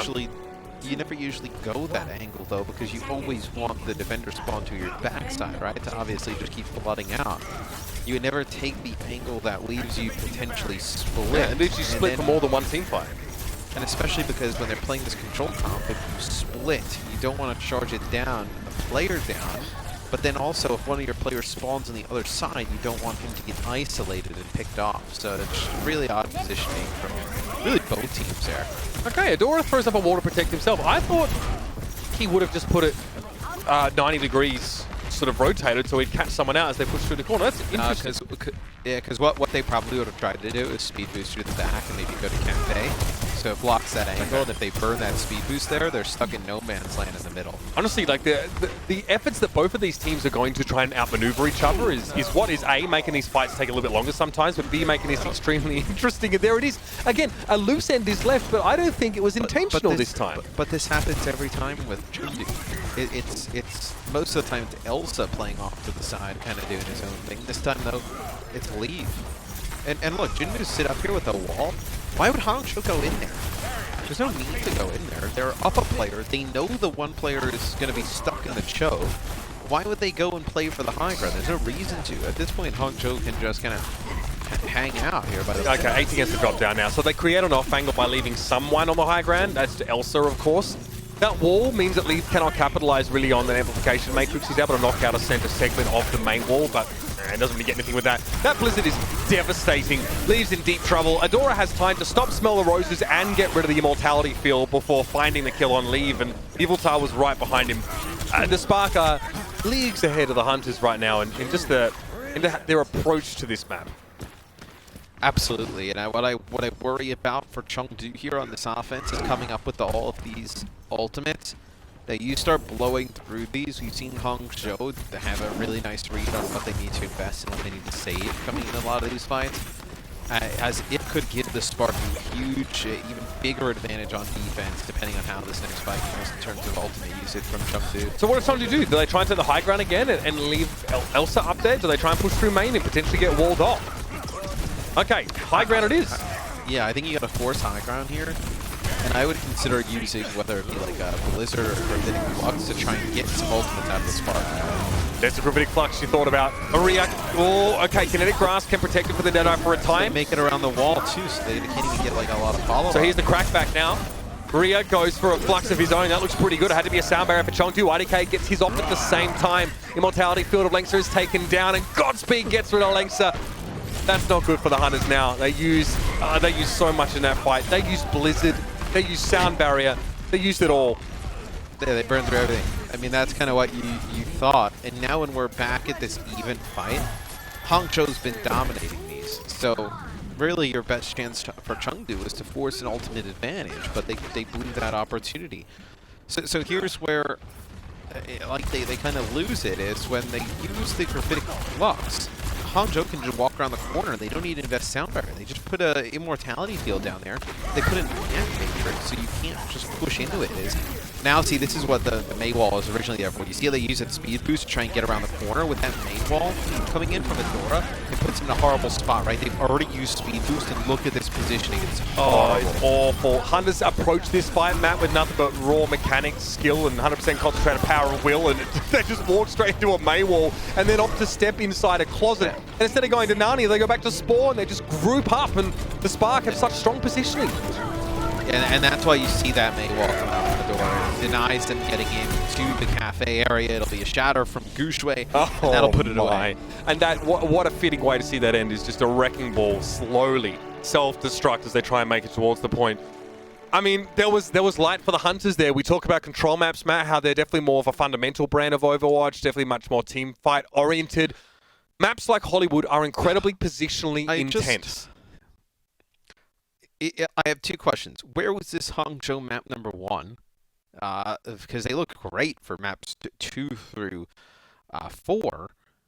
And then what kind of happened to the Hunters? It just seemed like they completely fell apart in terms of like ultimate usage and positioning. Like they were 2 steps behind all the time, where it looked like they were going to put together a really close series, a good game here against Hangzhou. The one thing I say about Hangzhou, Matt, their maneuvering was very, very good. And on control maps, it's a little bit harder to pull that off. You kind of just have to sort of run head first at the point and try and win a fight there on fundamentals. So, I mean, they were so good. Even without, you know what's crazy? Even without Lucio, they're playing the Zen Baptiste combo on attack. They're still able to outmaneuver Chengdu, who have high ground advantage. They have speed boost. They have everything.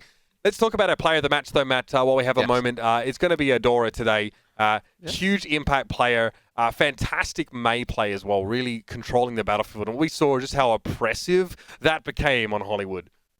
And he was great with the Mei walls, right? After map 1, when the game started to get to a little bit more stable of compositions, and Chengdu wanted to play aggressive. He made them play recklessly aggressive, using the Mei walls to block people off, create situations where you can isolate people, and he was a massive player for Hangzhou. And Hangzhou, that's perfect for them. They're playing sometimes without a Lucio, and whatever they can do to split off individuals. It looked really cerebral from the Spark. A lot of set plays got brought in. I'm really pleased. This whole series, honestly, from start to finish, there's a lot of interesting stuff. It was really easy to talk about, what we saw from these two teams, because a lot of striking differences between them.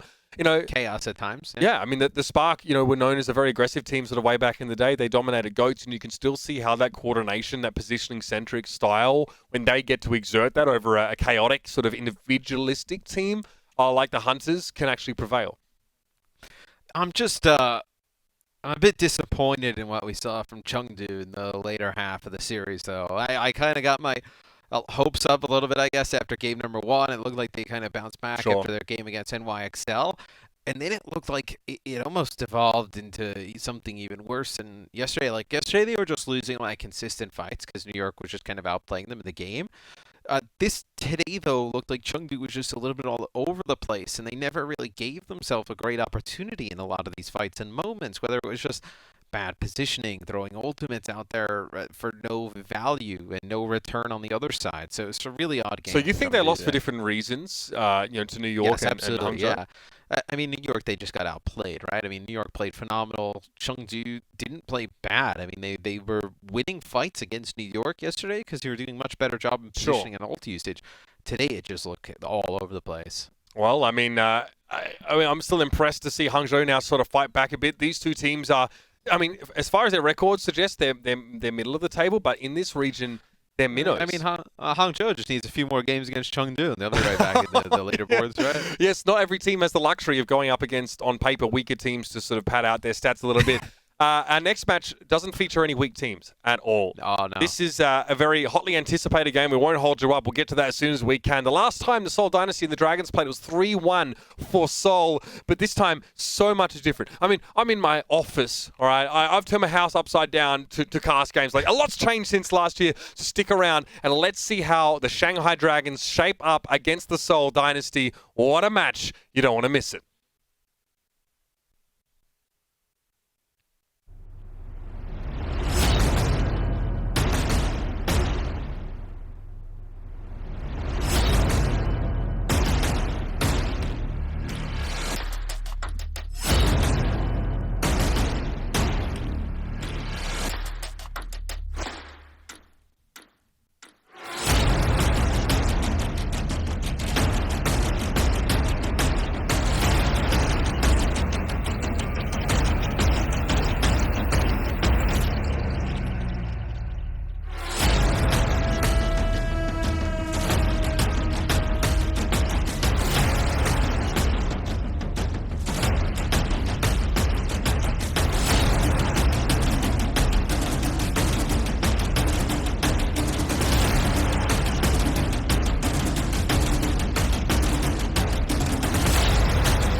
The Overwatch League is brought to you by Xfinity, the preferred internet provider of the Overwatch League.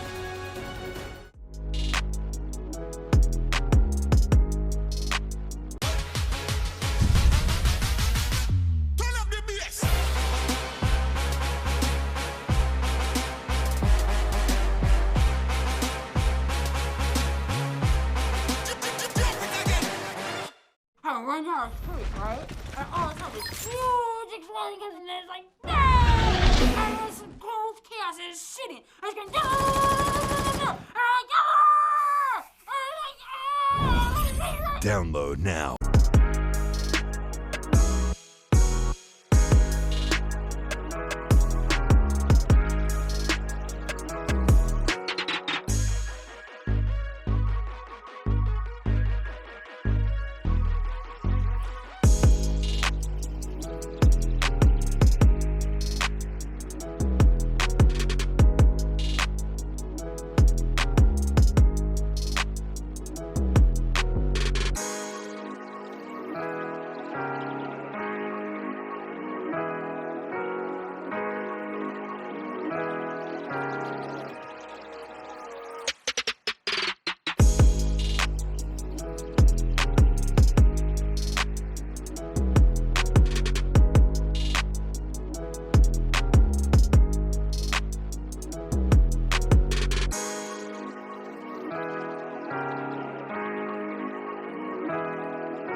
The Overwatch League is brought to you by ZipChair Gaming, the official chair supplier of the Overwatch League, and by TeamSpeak, the official voice supplier of the Overwatch League.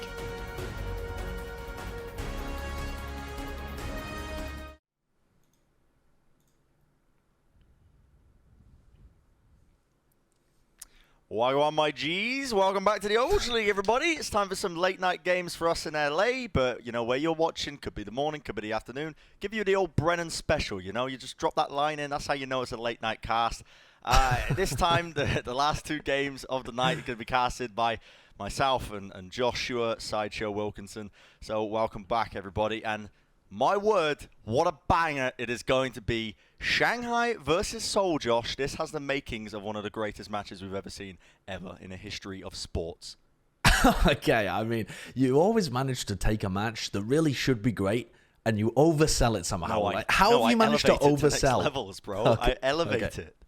All right, I don't know how you've quite managed to oversell. Well, I think this next game that is coming up, Seoul versus Shanghai, could potentially be a grand finals preview. Yeah. It's the two teams at the moment that look like they're 1 and 2, but we haven't seen enough yet of either of the teams against other elite opponents to really have a great idea. So this is the testing ground. This is to see whether that theory really is true, and it's going to be wildly entertaining no matter which way it goes. If it's close, if it's a roll for either side, it's just going to be amazing. Well, let's take a look at the starting lineup here for Shanghai, because they're running... what I like about the Shanghai Dragons is they've got such a large amount of depth to their roster that they can alternate between different players, different roster styles, just on a whim, essentially. And the ones that they're going to be rolling with today, none other than Fleder and Lip, so obviously something to note here is that Fleder's playing against his old team, his former team of Seoul. And of course you have Fearless and Void here as the tank line, and Izayaki and Li Jaegong as the support line. No real question marks here from my POV. No, it does seem to indicate, though, that they're likely to play a bit more Winston. Maybe they're intending to play that at the beginning. Yeah, with Fearless coming into the lineup. Normally they would run stand 1 if they were going to run the Orisa or the Reinhardt extensively. And yeah, Fleder being able to play against his former team. We're unlikely to see any Fleder deadlifts tonight because we're expecting both of these teams to be really stacked across the board. And God knows Fleder is not in a position where he's lacking for DPS players alongside him with Lip, this fantastic player that's just kept getting better and better.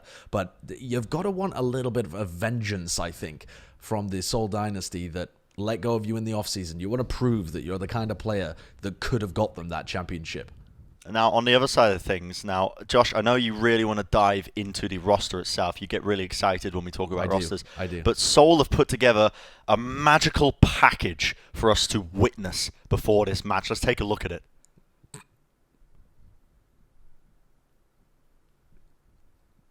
My old teammate, leadership gesture profit.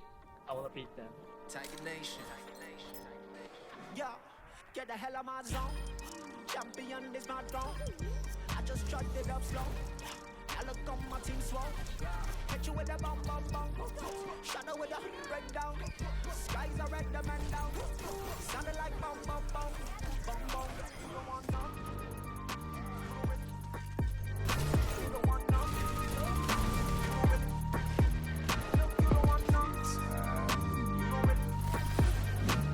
I think Seoul Dynasty has a very good chance to be one of the strongest teams in the league this season. The added pieces they got from the London Spitfire, plus the good holdovers that they had from last year's roster. Fitz and Marvel, Shell on the bench. Very good players. Combo now with Gesture and Prophet and Ocean.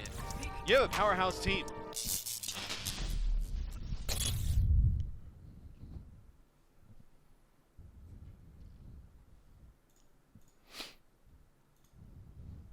My old teammate, leadership gesture profit. I want to beat them. So here's that Seoul starting lineup that we know that you're all anticipating. And going to be running with, of course, Fitz and Prophet as their DPS duo. Nothing really out of the ordinary as well across the board. As you can see, with Gesture, Marvel as the tank line, and Toby and Bedosa, which does say that they're going to be running all of that Rhine Sigma compositions they've been running. But the thing is, Marvel has just been playing well on every tank. It's not just the main tanks that he's been doing it on. He's been doing it on D.Va as well as everything else that's within the acceptable parameters of Overwatch during this week, so to speak. Yeah, I'm interested to see, actually, with Marvel playing more in this, whether when he goes up against an elite team, whether he can really still keep it together. His statistics are interesting to dive into, because this guy, he's a main tank player, for starters, let's put it out there, but he plays the Sigma. And since he's been playing the D.Va, he has the highest eliminations per 10 on D.Va in the entire league. But that's kind of expected, because Seoul Dynasty have been rolling everybody.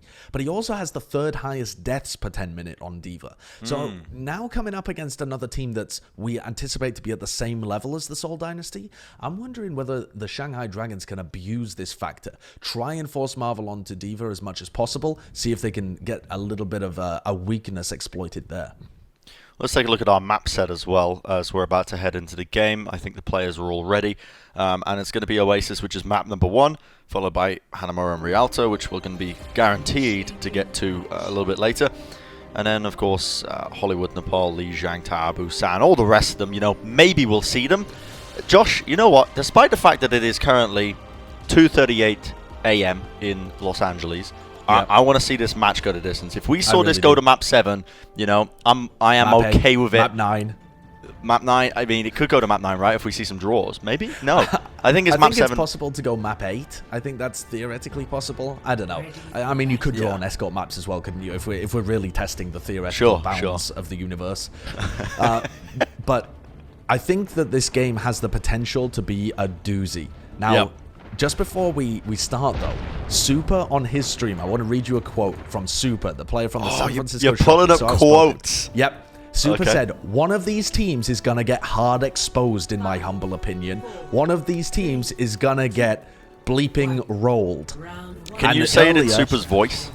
No, I can't. Okay. Earlier, Super named Shock, Philly, and Shanghai as the best 3 teams in the league. So presumably he believes Seoul are about to get exposed.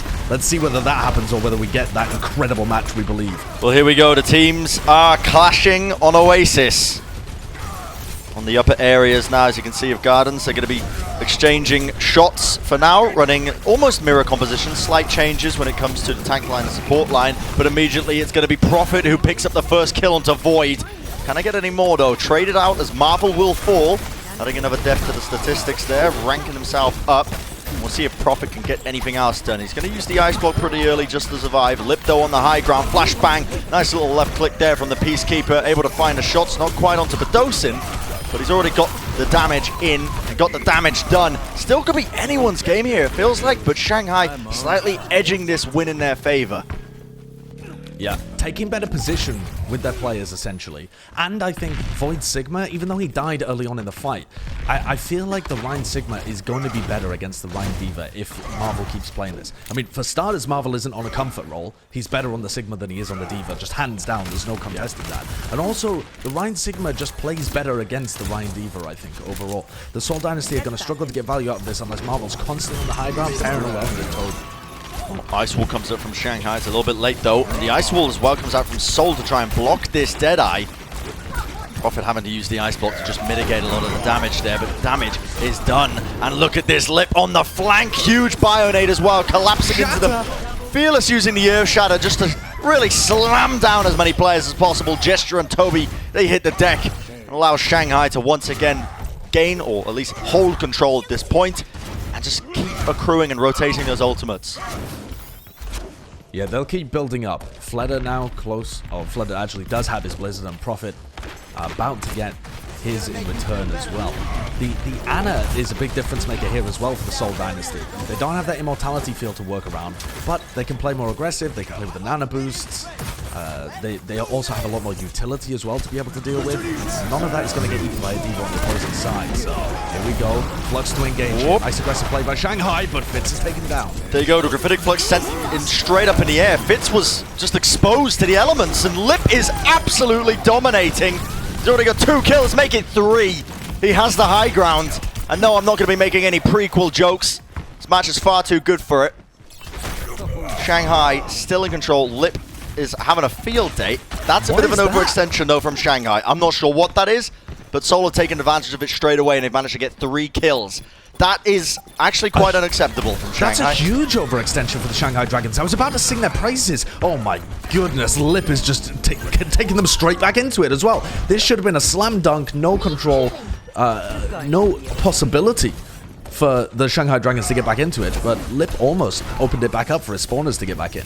I have no idea there why Fearless and Lijiang decided to push. Lijiang has been an incredibly aggressive main support, and I think he might need to tone it down as well. If I'm thinking about potential weaknesses for the Shanghai Dragons, Lijiang is one of them, because although he's amazing on main support, he's been playing hyper aggro. Talk about hyper aggro, here goes Gesture with a nano boost. Yep, full on aggression. Nano boost, lay it up onto Gesture here, and he's going to be swinging into them. All the damage he's been doing is definitely going to be sustenance now for the rest of Seoul to just clean up these kills, get the players down, and they are, once more, still in control at this point. They're going to be ticking up this percentage now, 40% and counting. And in terms of ultimates, they really don't have much on the board to try and hold this one, unfortunately, for Seoul, if you are a Seoul fan looking at this. Yeah, this is going to be a fairly default fight. I'm wondering whether they go for an aggressive D.Va. Oh my word! Oh the my goodness! Shatter! Bro, Fitz comes out with the Earth Shatter. That's what I'm calling it, because he just stunned up at least 4 of them. Shanghai will just opened up there. A slight weakness, a crack in the armor, if you will, but the accretion is going to cancel out the Deadeye. Fitz not going to be able to get any value from that, and Lijiang takes him out. The damage was done, removing the damage dealer. Now Seoul are in trouble, especially as Marvel's going to be demeched. Bit of a worrying scenario right now, because look at Shanghai just rolling this one forward. Fearless does exactly what it says on the tin. He's going to be fearless as he's rolling forward. Overtime, burns down. That's going to be round number 1. going to the Shanghai Dragons. I'm so surprised that they managed to turn that fight after Fitz stuns 4 of them with the flashbang shatter, and then just Gesture picks up a kill immediately, and the Seoul Dynasty still can't turn it around. Shanghai, I feel, are playing at a bit of a faster pace and getting more value out of their ults. If Shanghai hadn't just fed with Lijiang and Fearless towards the end of that round, that would have been a shutout. There would have been no opportunity for Seoul Dynasty to come back into it. But okay, here we see some transitions. The compositions are going to swap up here, and Fearless on the hero that we thought he was going to play for the majority of this map. There's going to be a different look from both teams, though. Both trying to play the dive style, but a Zen Brig is going to allow for armor packs on Fitz. Okay, Lijiang actually does end up going over to the Zen Brig. So mirror comps on both sides. This is more what we thought we would see. Yeah, interesting support line compositions here. Maybe use the shield bash to lock people down. The Discord Orb is your win condition, but you're not missing out on any heals, of course. Brigida's armor packs are quite potent. Soul are going to get the early high ground here, so you can see them using that jump pad to just gain a bit of an advantage. And Prophet's going to be peppering in damage, locking the legs in. He's going to go back to his team for heals. But the high ground is under control right now for Seoul. Shanghai going to be working their way in. Fearless going to get hacked up here. See if they can get any openings. Right now, Gesture's the one who's falling very low. Fearless backs off to the health pack. And this fight is in favor of Shanghai with those 2 opening picks. Now, Prophet, still an opportunity for him to clutch up, but the way he's being chased down right now by Fearless, not going to be happening as he will fall. Not really known as a Soldier 76 player, Prophet. You would have more expected him to be on that Sombra to pair alongside Gesture, sync up with the dives, you know? Tracer not available this week, but that's the next best thing, perhaps. The Seoul Dynasty kind of get demolished in that first fight. Shanghai Dragons with far superior positioning, starting to build up towards an EMP here as well. And Shanghai have been so good at using these ults to be able to stay in control of the point, so I would expect them to try and play aggressive here with this EMP or potentially with attack visor and go for another dive. On the high ground, still in control. The reason I'm talking about the high ground so much is because it is very important. Lip, you can see him in the back line. He's just trying to farm up the EMP. 99%, he's got it now. It's going to be one of the win conditions for Shanghai into this next fight. And they want to go in with it. It's going to be catching 5 members of Seoul in that EMP. All of them hacked up now. Fearless goes in with the Primal Rage, knocking them to the wind, finding the opportunities, and sets up his team for the victory there to clean up, if you will. 50% now on the capture point. Shanghai, despite that earlier sort of, egregious mistake in the earlier round that we saw, Shanghai have been looking quite clean, quite concise when it comes to their gameplay. Pretty much perfect, apart from that one mistake. Lijiang got a very fast rally, and now with Fitz's EMP can get countered by Transcendence from Izayaki, or a rally from Lijiang, very difficult to be able to burn through as well. If they manage to pop either of these support ults, Fitz's EMP might not be able to be followed up on. Yeah, and it's all on Fitz really to try and get some good value. You see Lip taking a very sort of passive angle here. He's just waiting for him. His Translocator is in the fight. He's destroying Fitz's, so Fitz forced to use the EMP. They had to use that fight early, and Fitz could not go back to his team. What a ridiculous set play that we've just witnessed there. Got to give credit to the observing as well, being able to spot that one. And because Fitz went down and they got no value out of the EMP, they were ready with the Transcendence. Still not over yet though. Seoul did manage to flip this point over, and they're going to try and even it out, but by losing all of these players, I think it just might be curtains at this point. Only a couple of players left. Gesture was remaining onto the point, but he was hacked up. The Discord as well makes quick work of the Primal Rage. And honestly, we're seeing a replay right now, but I think we might just miss the ending of this match. Yeah, look, this is the double support or both being used exactly as Fitz used his EMP. Izayaki and Lijiang both managed to get their support ults out. And now, as you say, we're in the final fight. Seoul Dynasty desperately trying to get in. Prophet shut down, hasn't been able to do anything this entire match. Izayaki caught out of position though. That's a good opportunity. Marvel brings him down with the beat down. Defense just can't really save. Gesture forced to go over to the Wrecking Ball to try and salvage this, but he's going to get hacked up. And Seoul Dynasty, heartbreaking if you're a fan of the team, because they have just been absolutely crushed here. Shanghai Dragons just seem to be very prepared coming into this matchup for this map, and they are going to be taking it. Map number 1 going the way of Shanghai Dragons. And I gotta say, I just had almost a flashback to a tweet put out by Coach Moon, the current coach for Shanghai Dragons, and he did say, I'm going to sort of phrase it so to speak, but he did say, he's been looking forward to this match for quite some time, and he hopes that the amount of preparation he's been putting into it is going to do this match justice for the fans. And I gotta say, I think it's showing in spades right here. Yeah, I mean, it must feel amazing to be Fletter as well as to be Coach Moon. Sure. And to be able to look over at the other squad, and yeah, it's changed a lot. The Seoul Dynasty is not really running many players compared to what they did in the previous year when Fletter was on that roster. But for Fletter to give them such a smackdown and for it to be an entire team thing where they're just outplaying the Seoul Dynasty on all fronts, at least on control maps, that this is utter dominance. I mean, Seoul are being slightly exposed here, at least in map 1. Maybe Matthew DeLisi was right, Josh. I mean, it's painstaking to even hear coming out of my mouth, but we're going to find out what's in store for the rest of this series after this break. Coca-Cola is the official refreshment of the Overwatch League.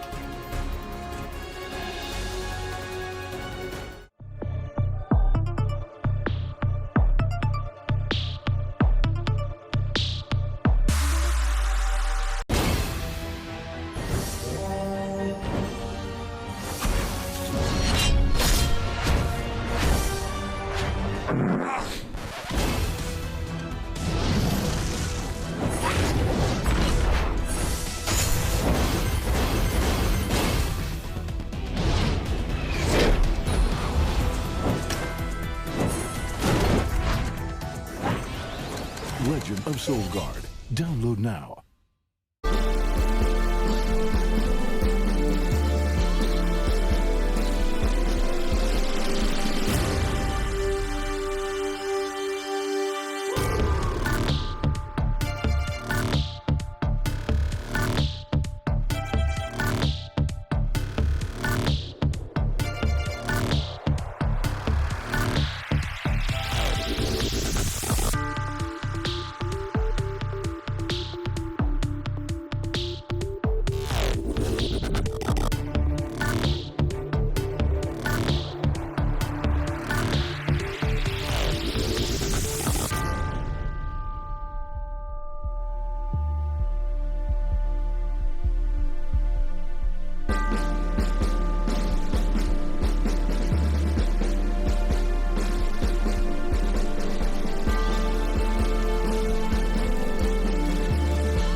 The Overwatch League is brought to you by Pringles Wavy. Big crunch, big flavor.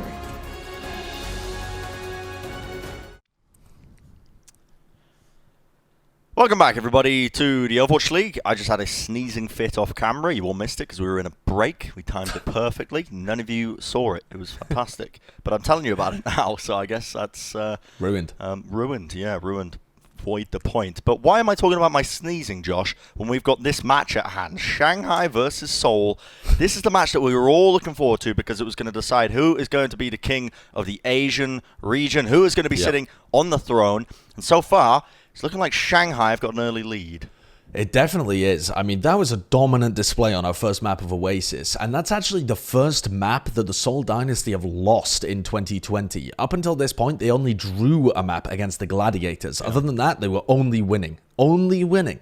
And yes, they haven't faced the absolute top level teams in the rest of the league, but Seoul looked so crushing with their wins over those good teams that we assumed the Seoul Dynasty were a very top-level team. Now, I will say this, Brent.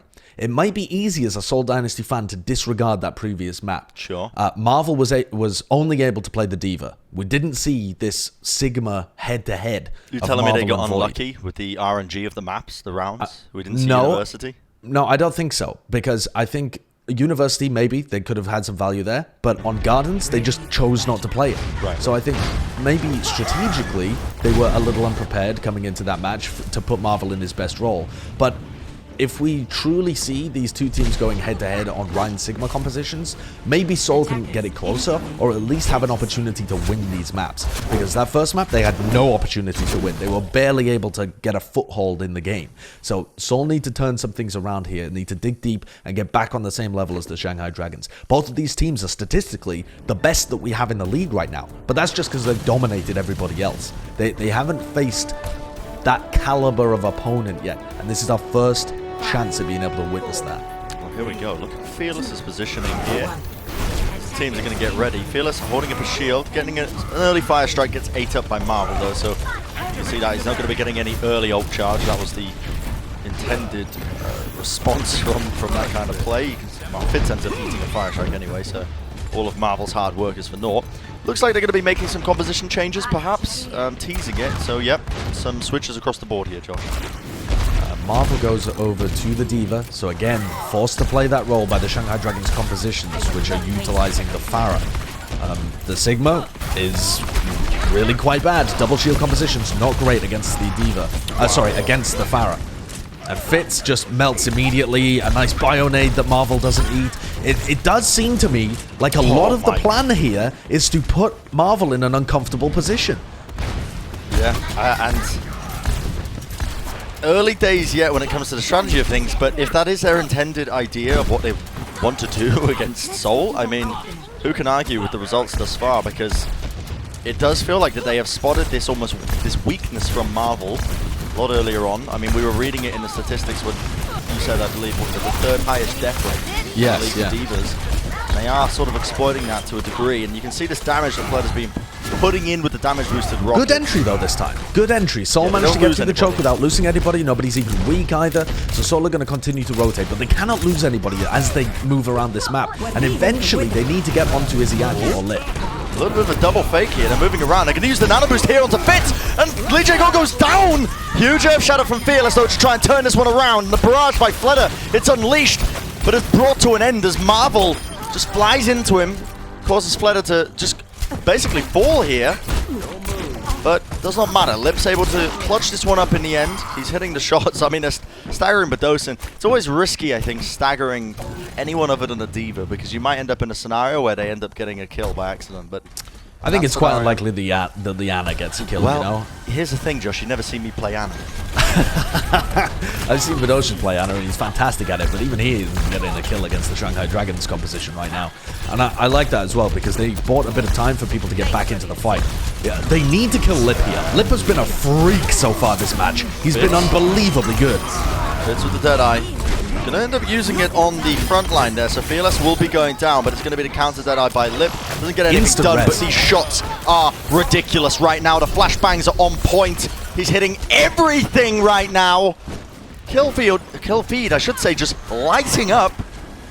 And Lip is looking like, you know, when this team was being put together, when Shanghai Dragons was being put together, all eyes were, realistically speaking, on Fleta as the primary damage dealer for this team. Oh, yeah. Lip is showing why you shouldn't really be sleeping on any part of the Shanghai Dragons, because when it comes together, it's a well-oiled machine. Total rookie player as well, and just comes in and he's dominating in this match. What a Bionade! Oh my goodness! Seoul Dynasty forced to use the beat to even engage through that because of the Bionade, but I think they're going to be happy with that regardless, because Fitz is hitting so many shots. Already 3 picks for him. Make it 4. Void, just a flick of the wrist. Lip's still alive, but not for much longer, as Prophet will meet him with the Stray Icicle. And an opening for Seoul, but they had to expend a lot for that. Fitz with a perfect play, though.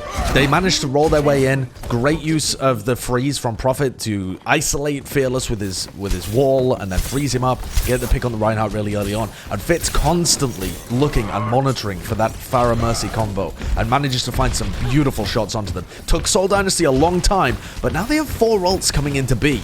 And Fleder, Lijiang, nowhere near their ults because they had to swap. This is a potential. Yeah, all eyes on Void right now. Try and eat up some of these crucial ultimates. Now, Seoul have already got a tick here. You can see the slate on Gesture. That is wonderful plays. The self-destruct's going to be getting maximum value as Fitz goes down.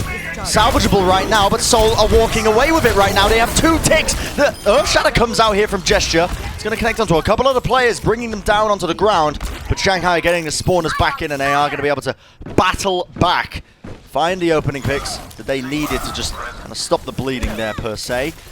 I want to point out an amazing play that just happened in that. Gesture was slept and on the floor, and Void throws his self-destruct into the backlines. Gesture's dead, right? I think I know what you're talking Prophet about. body blocks it with his ice block. He blocks line of sight with his ice block, not his May wall, his ice block, to protect both of them and still have the wall for afterwards. They lose the fight, but what a heads-up play from Prophet. So sick. Prophet on a variety of heroes, doesn't matter what he's playing, he still makes it look good. And now we're seeing a very fast engagement by both these teams, but that's a nano-boosted Reinhardt, and it's a very, very scary thing when you're trapped in the corridors of Hanamura.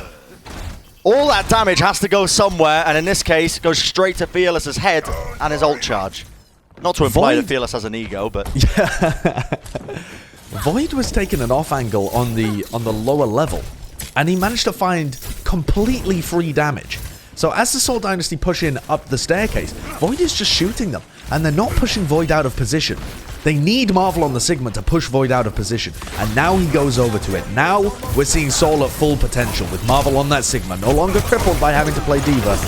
They can try and shove Void out of position, but what an eat immediately. What in the Lord's name am I witnessing? Will it be enough, though, to try and win this fight out? The sound barrier is used and committed here by Seoul Dynasty to try and turn this fight, but it doesn't matter. Shanghai are the ones in control. They are the ones putting out the damage and getting the kills in the end. And it's bodies that you need to try and capture a point. Not fancy plays, although they do certainly help. Sometimes Seoul have to go back to the drawing board here. Even with the Blizzard eaten by Marvel, immediately making an impact as soon as he swaps over to the Sigma, they're not able to push the Shanghai Dragons away. Shanghai are so coordinated, their timing is perfect. Just the sheer aggression and how they coordinate their attacks from the two main tanks from different angles crushed the Seoul Dynasty. They couldn't stay alive. Going for a little bit of a fake play here, going straight through main. The Ice Wall's going to be splitting them up here from the Deadeye, but oh my word, Fitz goes down from Brigadier Flux and Void. He's finding 2 kills, making 3 on the high, oh, I should say the high ground. I was about to say the high ropes. I mean, they're not quite ropes at the end of the day, but Fearless, the aggression from him. He realizes that Seoul, they only have 12 seconds remaining to try and push this one in. That's why he was playing so far forward there. But Shanghai are in complete control here. Seoul have to make a miracle play. Lip using the Deadeye early on just to push them away from the point here, and none of them can even touch. It doesn't even matter that they have the Blizzard. It doesn't matter that they have the Earth Shatter. Shanghai holds strong, and they do not allow Seoul to get that second checkpoint.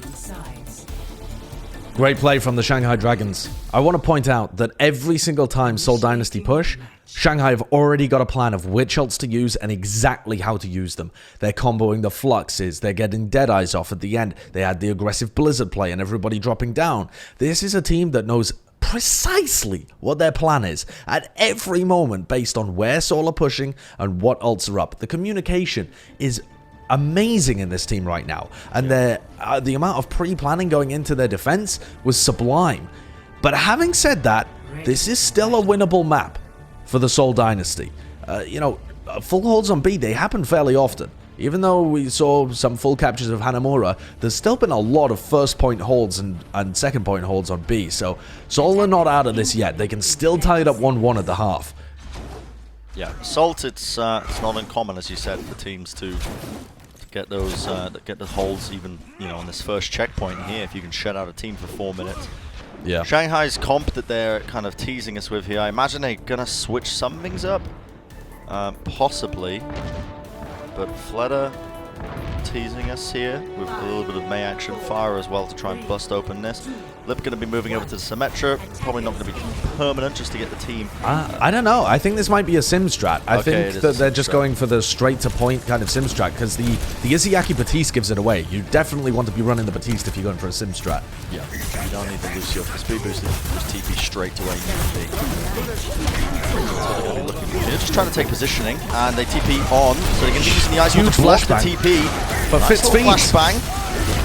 Fitz does go down in the end here. Gesture, trying to get an angle now, just swinging off on the side, goes for the charge, but mistimes it, ends up just charging straight into the wall now. Shanghai Dragons seem to be just in control of the point. They're putting in so much work, so much damage, and Gesture falls. Only a couple of players left, and they've almost got this point already. Shanghai Dragons are just rolling it forward. They have come prepared, they've done their homework, they've drank their milk, Josh. And they're coming for that second checkpoint. That's a horrible mistake from Fitz and the rest of the Seoul Dynasty. Fitz goes for a flashbang as soon as they get out of the teleporter, which the rest of Seoul should have followed up on if it was communicated effectively, and they weren't there. So Fitz just dies immediately. He trades his life for a small stun. That's not worth it at all. And Seoul immediately falls straight after that. All of these ults now available. Nice TP to take the high ground, and Shanghai are already on the point. They pulled them apart. They pulled them to pieces like a pulled pork sandwich, Josh. I don't know what I'm witnessing right now. Seoul Dynasty are crumbling before our very eyes. It's just absolutely absurd. They've taken the point by storm, and that's it. That's the map. I mean, what have we just witnessed? Well, we were promised a match. We thought we were getting a battle of the juggernauts, a slobber knocker, and instead we're just realizing that there are tiers unknown. Yeah. Like the amount that both of these teams were rolling the other teams in the Asian region, we just assumed they would be somewhat equal. But no, Shanghai is now rolling the Seoul Dynasty. Yeah. It's not close. It simply isn't close. This is absurd. Shanghai are transcendent. And we're getting closer and closer to the unfortunate reality that Matthew DeLisi may have been correct. First time in his life. That Super may have been right about something. I mean, it's bad enough that, you know, Custer is coming for my job on the desk. Now I've got to worry about Super as well being right all the time. There's no justice in the world, Josh. There's no justice. But we're going to be going to a short game break. Don't go anywhere. Wait us around. You know, we're going to see what our analysts have to say about this match. The Overwatch League is brought to you by T-Mobile, helping you stay connected to what matters most. Learn about T-Mobile's COVID-19 response on T-Mobile.com. And by State Farm. For auto, home, or renter's insurance, like a good neighbor, State Farm is there.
Welcome back, everybody, to the Game Break presented by Cheese It Grooves.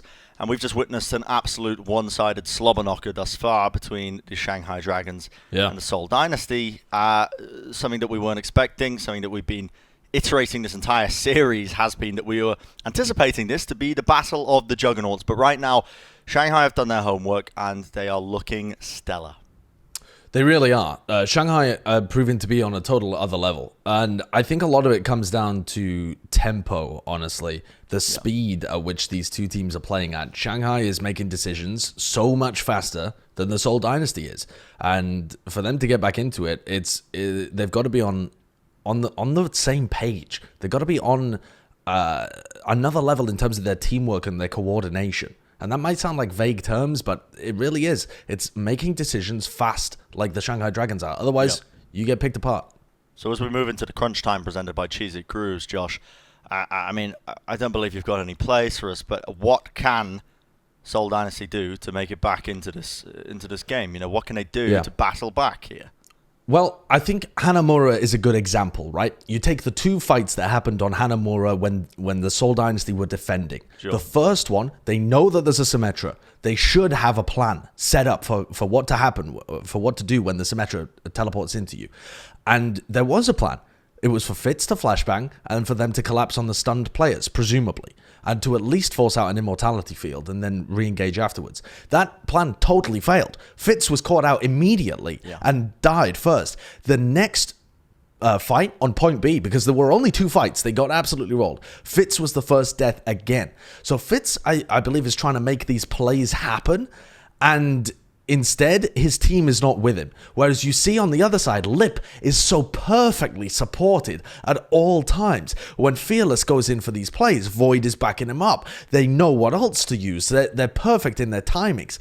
And you never see these problems occur when the Seoul Dynasty is playing against weaker teams, because the weaker teams just aren't able to play fast enough to expose these problems for Seoul. Right. They still have enough time to be able to support each other and make those decisions. But playing against a faster team like Shanghai, or if they were playing against the Shock right now, the Seoul Dynasty are going to be making these kind of mistakes. That's what needs to be tightened up in the second half. They got to get their brains ticking a little faster. Play faster, play more aggressive. That's the Josh Wilkinson guarantee. Yep. Okay. It's a guarantee. I'm not saying they're guaranteed to get back in this game. This looks like it's absolutely over. This looks like the Shanghai Dragons are the real deal, and the Seoul Dynasty are a tier below. Fortunately for our sleeping schedules, but unfortunately for the greater love of Overwatch, I guess, as well. But that's going to do it for our game break, presented by Cheez It Grooves, and of course the crunch time as well. After this break, of course, the match will be resuming. Do not go anywhere. Will the Seoul Dynasty be able to battle back and reverse sweep? Well, we're going to find out after the break. The Overwatch League is brought to you by Cheez It Grooves. Deep flavor, deep crunch. It's a mind crunch.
The Overwatch League is brought to you by Zip Chair Gaming, the official chair supplier of the Overwatch League.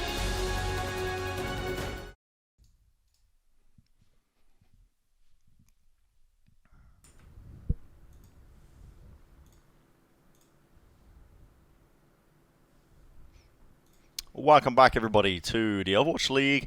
And, of course, we are still in this series here between Shanghai Dragons and the Seoul Dynasty, watching these two teams clash, but so far, quite a one-sided affair.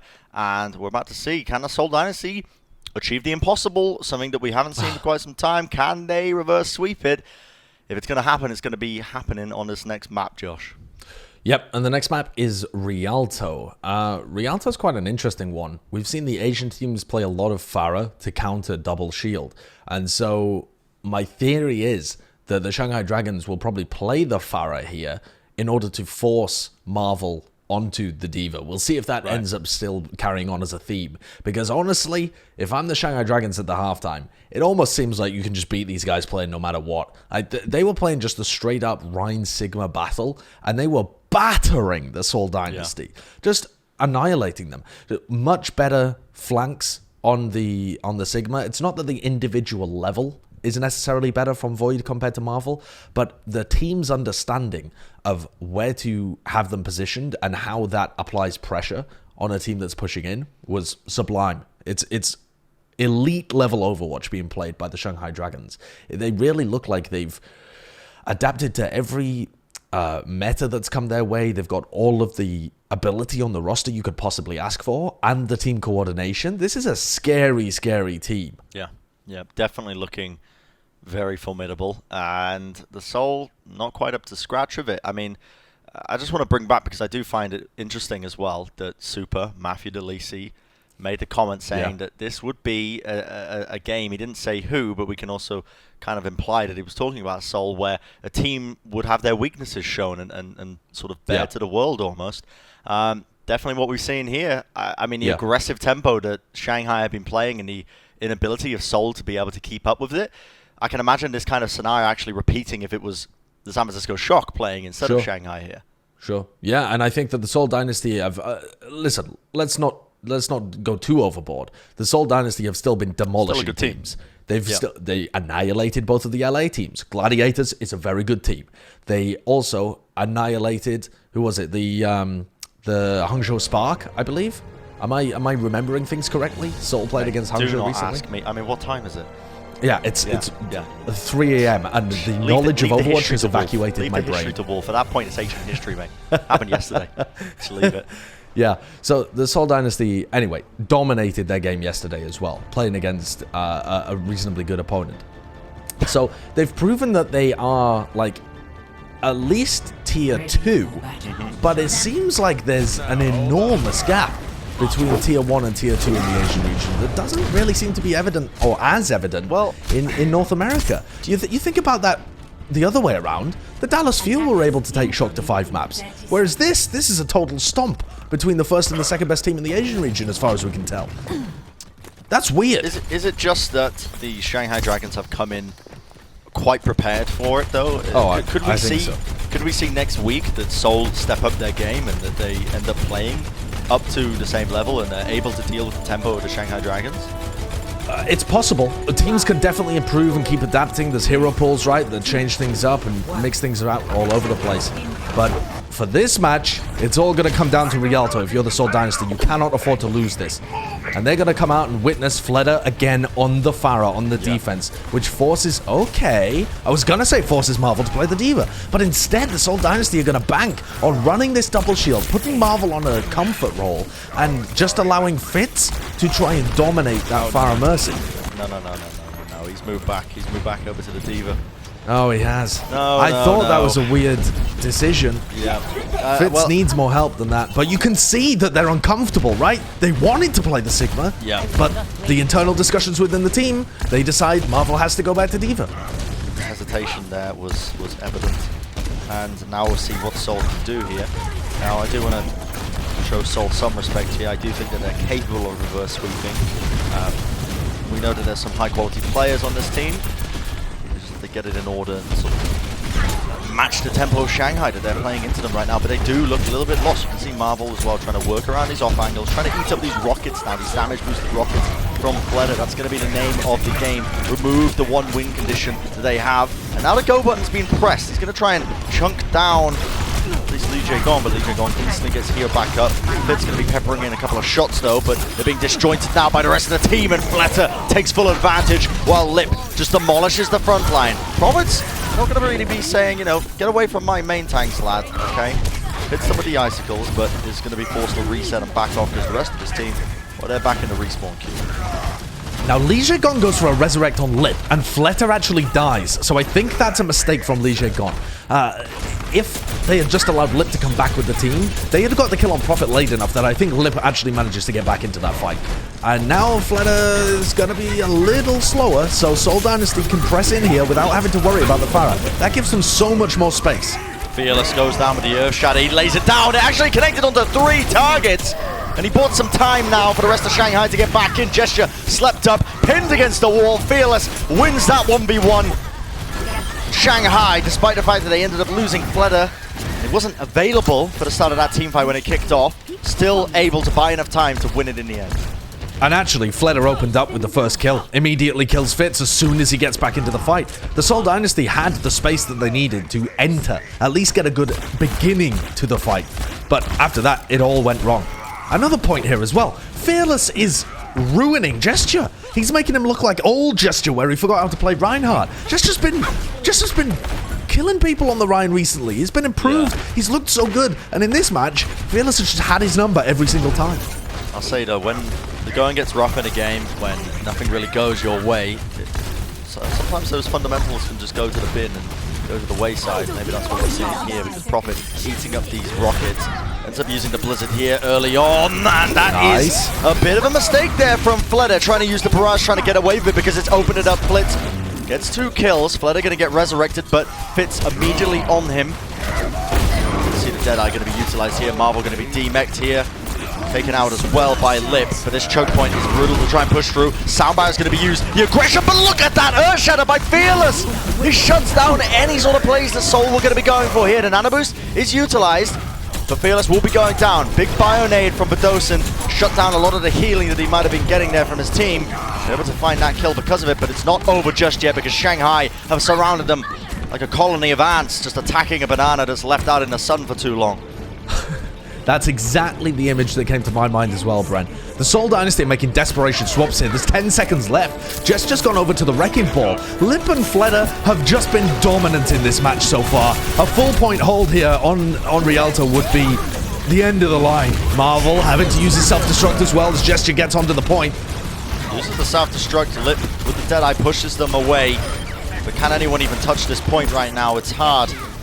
Gesture on the Wrecking Ball moves into the backline here. Remember, they have to touch the card, they have to stay on it just to get slept up, flashbanged, and destroyed. He's out of this fight. They've lost one of their tank players. It's a brutal scenario right now for the Seoul Dynasty.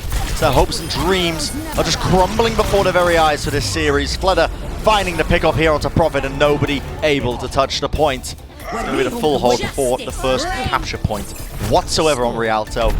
We see it from time to time, but did we expect it between these two juggernaut teams? Not quite. An unexpected complete collapse from the Seoul Dynasty. Gesture whiffs a shatter. Fearless lands 2 huge clutch shatters to turn around fights. Fletter and Lip have been dominant over their counterparts. Prophet, we've basically never said Prophet's name this entire match. Didn't think I was going to be in that situation whatsoever. And the Shanghai Dragons are rolling. Yeah. They're dominating. I think you're right though, Brent. When the going gets tough, the Seoul Dynasty have started to rely on individual plays instead of making sure that their teamwork and their fundamentals are tight. Gesture going for an aggressive shatter that gets absolutely nothing, goes on a flank, rest of his team ends up dying and paying for it because his shield isn't there to defend them. Prophet goes for an aggressive blizzard, doesn't really catch much. He was overextended a little bit, and they can't deny a res that comes in onto Fletter. There's a lot of mistakes here happening from the Seoul Dynasty, and I think part of them are coming because they're not confident in their ability to outplay the Shanghai Dragons based on teamwork alone. Each player feels like they have to make something big happen, and that leads to a lot of mistakes across the board. Yeah, the fundamentals just kind of failing a little bit here. Shanghai going to be opting for familiar composition here. Fearless teasing as though Switch to the Zarya, but back over to the Winston. Something that's a little bit more in his arsenal, so to speak. Lip laying down the Transcendence early, and he spotted Fitz. He's going to be calling this to his team now. Where is the McCree playing? Well, he knows exactly where they're playing right now.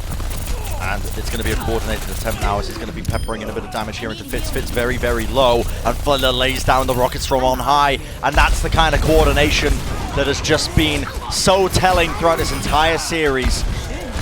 They lay in the damage, they lay in the rockets. Flutter opening it up, softening up the opponents right now as Seoul are just crumbling to pieces. It does hurt to see the team in this kind of state, but right now Shanghai putting on an absolute masterclass of Overwatch. The timing is perfect. It's absolutely impeccable. It's Overwatch being played at a theoretically superb level. Yeah, the timing of that attack to be able to kill Fitz immediately was fantastic. Hack on the Prophet, can't use the Ice Wall, can't use his Ice Block. Lip solo kills him.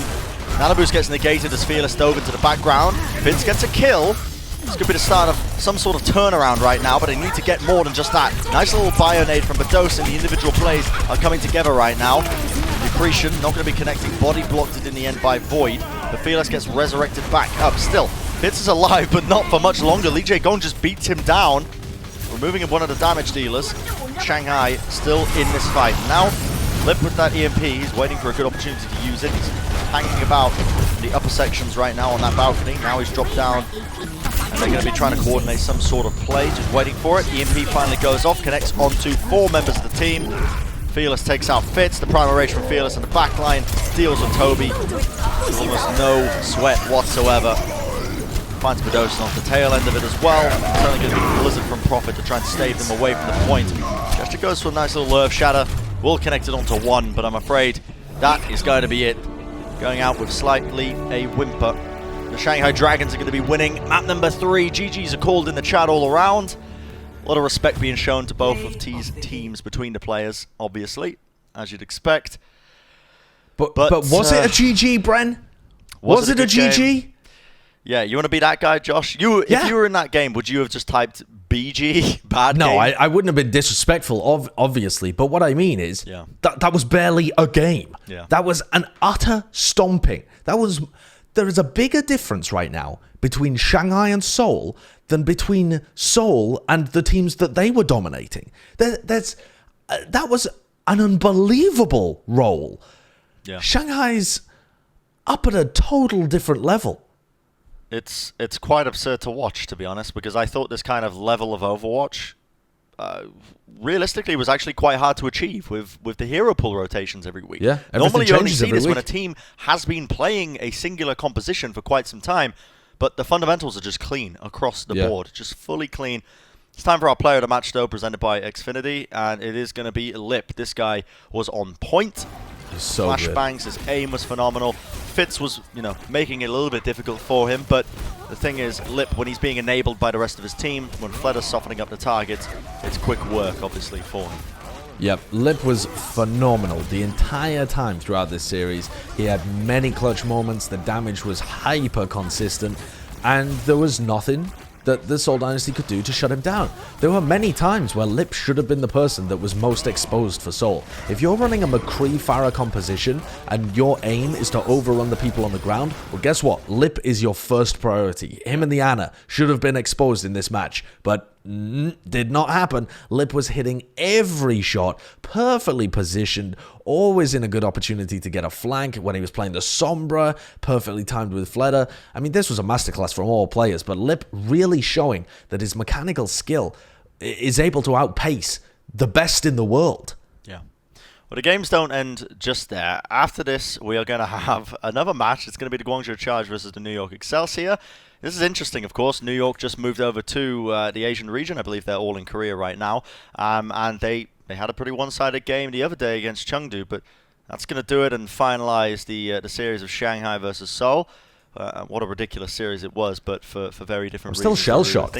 Still shell-shocked, okay. Yeah. Well, that's good because we're going to be going to a break, but when we come back, we're going to have Guangzhou Charge versus the New York Excelsior. The Overwatch League is brought to you by Xfinity, the preferred internet provider of the Overwatch League.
Welcome back, everybody, to the Overwatch League for the Asian matches. We've got the final one of the night. It's night for us, morning for you, afternoon, possibly evening. Could be wherever you may be. Could be any time of the day. Don't know why I keep referring back to that joke, Josh, because I do it every time we cast late at night. And at this point, people are gonna get tired about it. Next thing you know, I'm on the streets. I've lost my job. But I tell you what isn't going to be losing their jobs anytime soon. The Guangzhou Charge, because they're playing against the New York Excelsior right now. They're coming up, so of course they're not going to be losing their jobs because they've got a match coming up right now. Yep.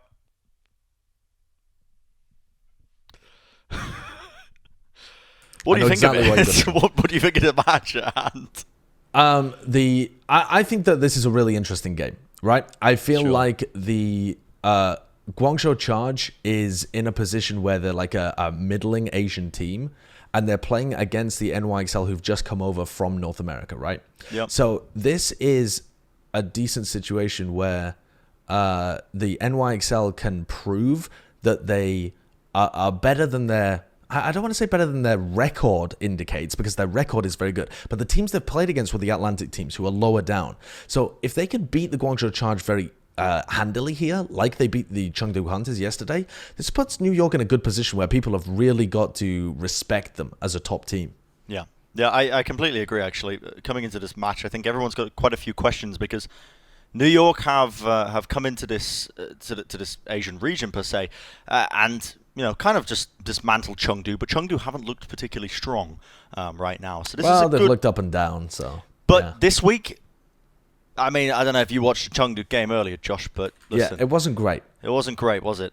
So there's questions in my mind that need to be answered. I'm a little bit harder on New York Excelsior than perhaps other people are, just because I do have high expectations for this team. There's a lot of talent on it, and I want to see them succeed. So, that's why I'm, just like this strict school teacher. That's why I'm wearing a polo shirt right now. Apparently, I look like I could do maths homework. Where am I going with this? That's right. Opening rosters. Thank you for reminding me, Brain. Guangzhou Charge is the first one that we're going to be looking at here. And they've been relying a lot on Nero as an individual. Unfortunately, it's going to be a name that you're going to see missing from this list. Neptuno had to leave Korea to actually renew his visa back in Spain to play back in South Korea again. So he's out of the country for the time being. But Guangzhou Charge, still a lot of talent. And I do think that this is going to hurt them in the short term. I think that Guangzhou was starting to build up a lot of synergy with Neptuno. I think he's a mild upgrade over Chara at the main support position. It's not, apples and oranges. They're relatively similar players of similar strengths. But Neptuno, I think, a little bit better and had started to develop that good synergy with the Guangzhou Charge. So as they move away from scrimming with Neptuno, it will change up the communication dynamic and the teamwork that they had pre-built. So I expect there to be a bit of an adaptation period where Guangzhou get back into it, so to say.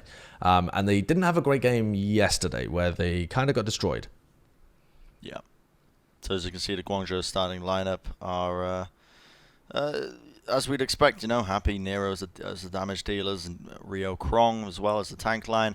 But on the other side of things, I do want to talk about New York Excelsior, because these guys have come in and, honestly, I think the reason I have been quite harsh on the New York Excelsior is because in their previous matches, at least when they were playing in America, all of their wins were against significantly weaker teams, if you look at the grand scheme of things. So we've been waiting for an opportunity for them to be tested, and this seems like a good time for it now that they've moved over to the Asian region.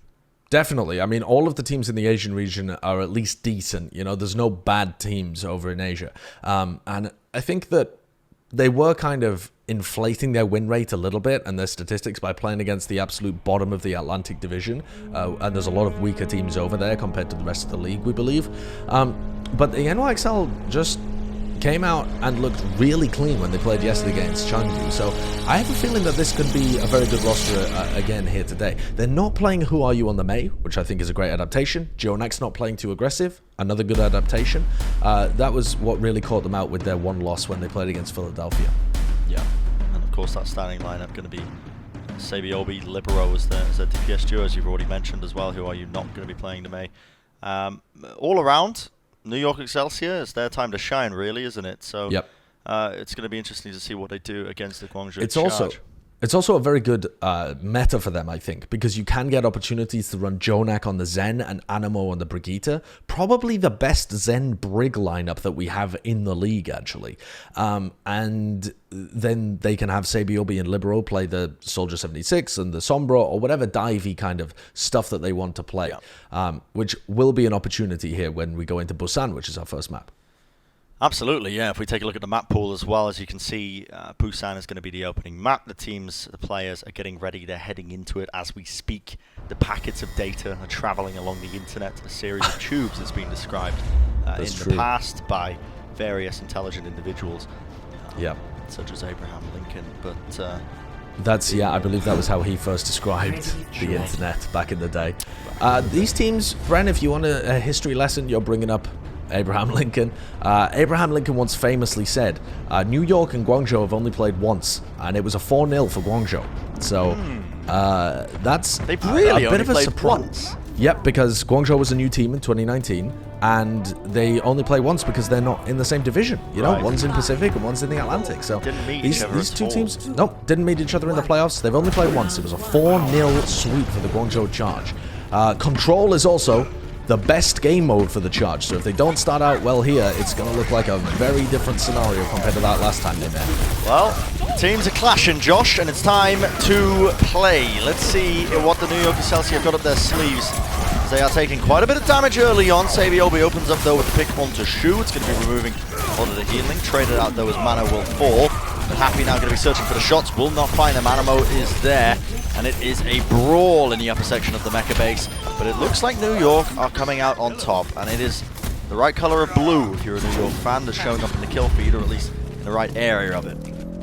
Yep, the NYXL take dominant control over that. And again, we see the Sigma playing into the Diva. Both of these off-tanks as well got some history between them. Krong is the person that took Hopper's job after he moved over to the New York Excel. So this is Hopper playing against his former team here. Off-tank battle is going to be crucial. Shu pumps in the damage. The Immortality field used quite early as well. He's just looking for an opportunity to see if he can just pop off, hit some heads.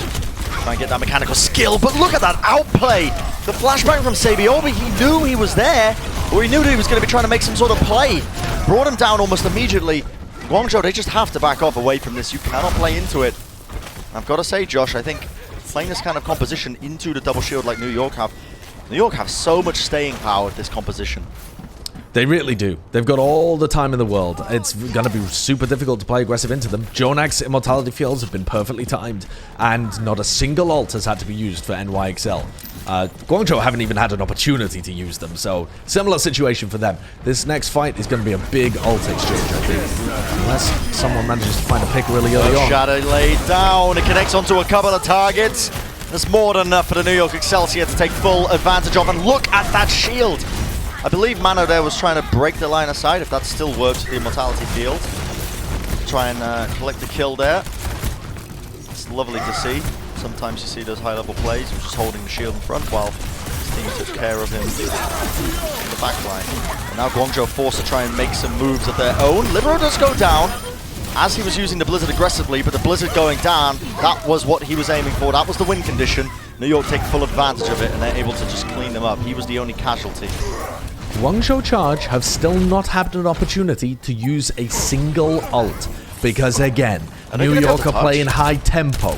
They're playing aggressive with their ultimates. They know they're coming from under, Josh. Can they even touch this one? I can't! Oh my word. Chara, he speed boosts in, he uses the sound barrier, but there's nothing they can do. They didn't use an ult that entire time. Not one. Wow, okay. And I'm not saying that was a mistake from the Charge. They weren't given an opportunity to use an ult, because New York used 3 of them, the Shatter, the Flux, and the Deadeye, in order to dominate the third fight. And once you've lost the first 2, that's control point over. That is just over. Look, this is the fight where they invested 3 ultimates to make sure that they just win immediately. And then they win with the Blizzard on the next one. There's nothing that the Charge can do here. I mean, they just lost the first 2 dry engagements, and then they're out of it. Josh, right? That we're looking at New York here. This is a team that historically, over the course of their life as a team, have been known, they've almost been labeled as a bit of a passive team, reactionary, quite defensive. They were defensive. Look at the tempo they're playing at here against the Guangzhou Charge, not giving them any room to breathe. Now, the ice walls are going to be used New York. Early on. It is a New York. Look at this, Sabiobi on the flank, just peppering in the shots from the sidelines. And it is an even exchange. The bodies are going to be falling equally on either side here, as there is a bit of ring around the rosies. Sabiobi was just trying to hit these shots off. The ice block going to be forced out here. The peel necessary though. As you can see them moving in. Flashbang does not connect. There's Charo who claims 2. So Guangzhou Charge finally going to be getting the opening that they needed. And as soon as they pick off these last few players, will Mano even fall here? Trouble is, they've lost Nero, Mano isn't falling. Mano isn't falling, and New York are still in this fight. If they wanted to go for a re-engage, they can, and they're blocking the point. Look at this, they don't let them capture the point. I just cannot stress enough the importance of the tempo that they're playing at there to not even allow them to capture this. I know they might just be winning this fight out. I don't believe what I'm witnessing. Rio ends up blocking the Air Shadow. He's got one of his own. Let's see if he can pull out some magic, try and take out some of the members, but the amplification matrix is laid down onto the point. Now Guangzhou are going to be going for one of their own. Libero falling very low, puts down the Blizzard though. It's going to force Guangzhou back. They cannot play into it. Still, no one has unlocked a point. Soundfire now going to be committed here by Guangzhou, as they're trying to just lead it into them, along with the Blizzard. So many ultimates being expended, but they will eventually clean up this point and take it in their favor. At least they should theoretically, as soon as Libero ends up falling, which he does, so they do flip it in their favor, but I mean, what a ridiculous display that we've just seen. Yeah, that was crazy. Guangzhou Charge really struggled to be able to clean up the players on New York, and their peel and the way that they rotated around and weren't afraid to throw ultimates out there. The idea of ult economy being about only getting the max value out of your ults, it's rubbish. Throw it out. It's a bad mantra.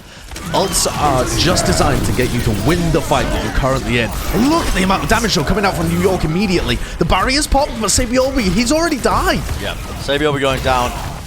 You're missing a lot of your damage output if you're New York now, but Happy gets stunned out of his Deadeye. There's the accretion coming out from Hopper there from the side, and because they don't have the damage, they don't really have any sort of pressure. Guangzhou, they increase the tempo. The speed boost is engaged. They move into them. New York might try and take advantage of this by getting a pick off, maybe to see if Guangzhou could overextend slightly, but they back off in the end. And that's nicely played by Guangzhou.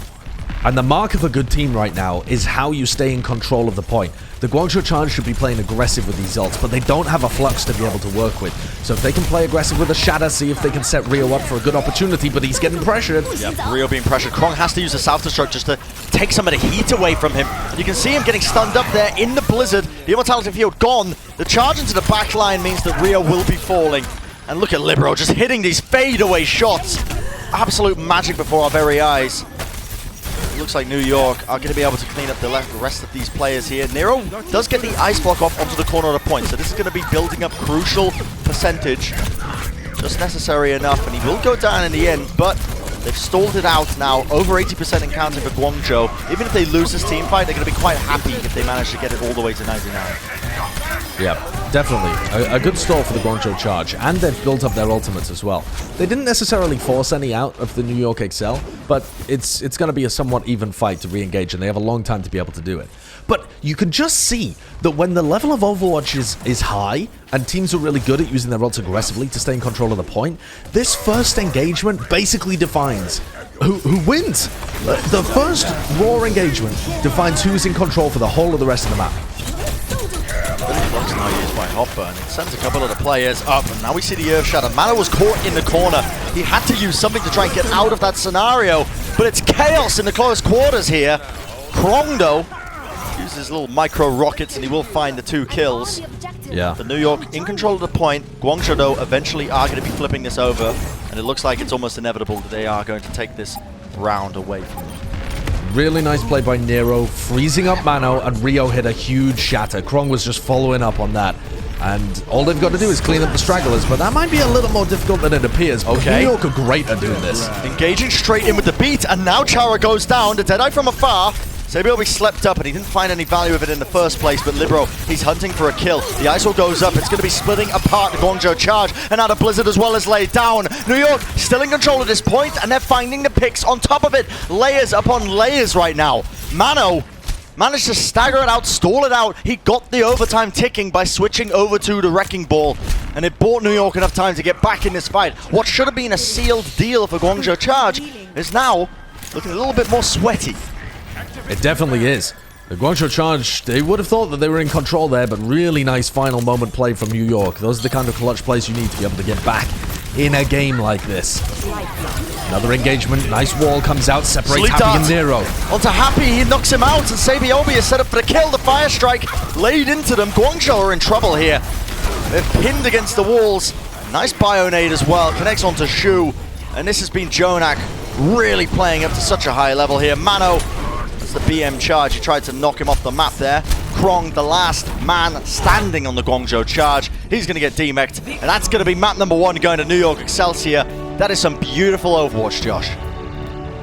Yeah, that really was. What an engage at the end there. Animo with a clutch beat. Mano just playing perfectly on the Wrecking Ball. And the Guangzhou Charge, I feel again, the mark of a good team right now is how well you can use your ultimates aggressively to stay in control and keep your opponent on the back foot.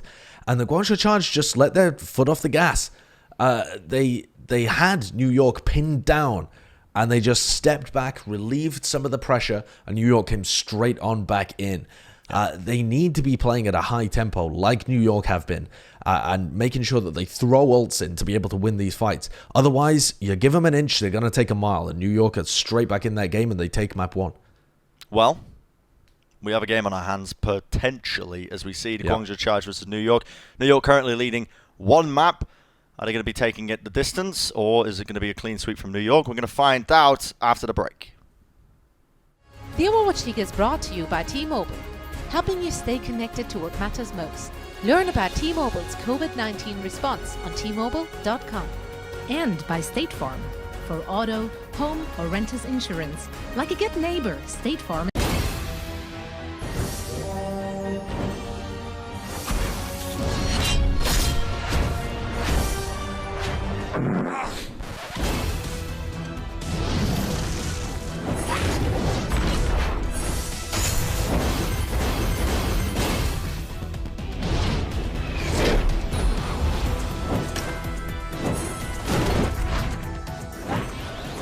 Legend of Soul Guard.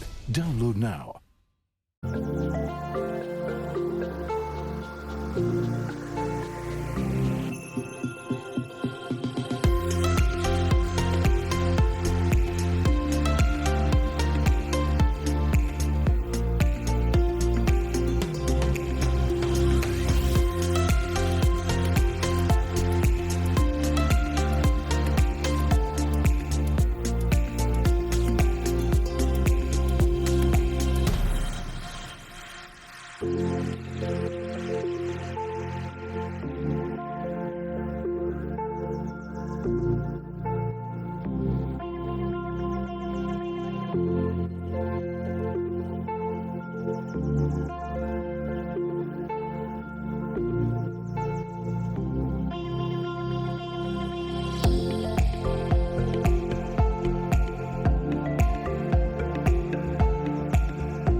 The Overwatch League is brought to you by HyperX.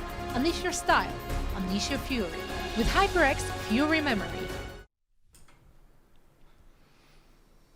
Welcome back, everybody. Things are beginning to heat up, and I don't mean to say that because I'm in a room trapped with mirrors and lights on, and I am sweating, and I'm not allowed to cool down because, well, I'm allowed to cool down. I just don't want to open my windows because it's quite late at night, and I don't want to bother the neighbors.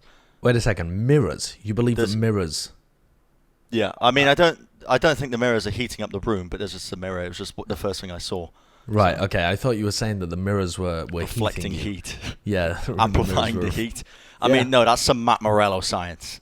I don't believe in that. I don't believe in that in the slightest. But the game at hand, Josh, it's looking like it could be a bit of a doozy. New York have coming out swinging.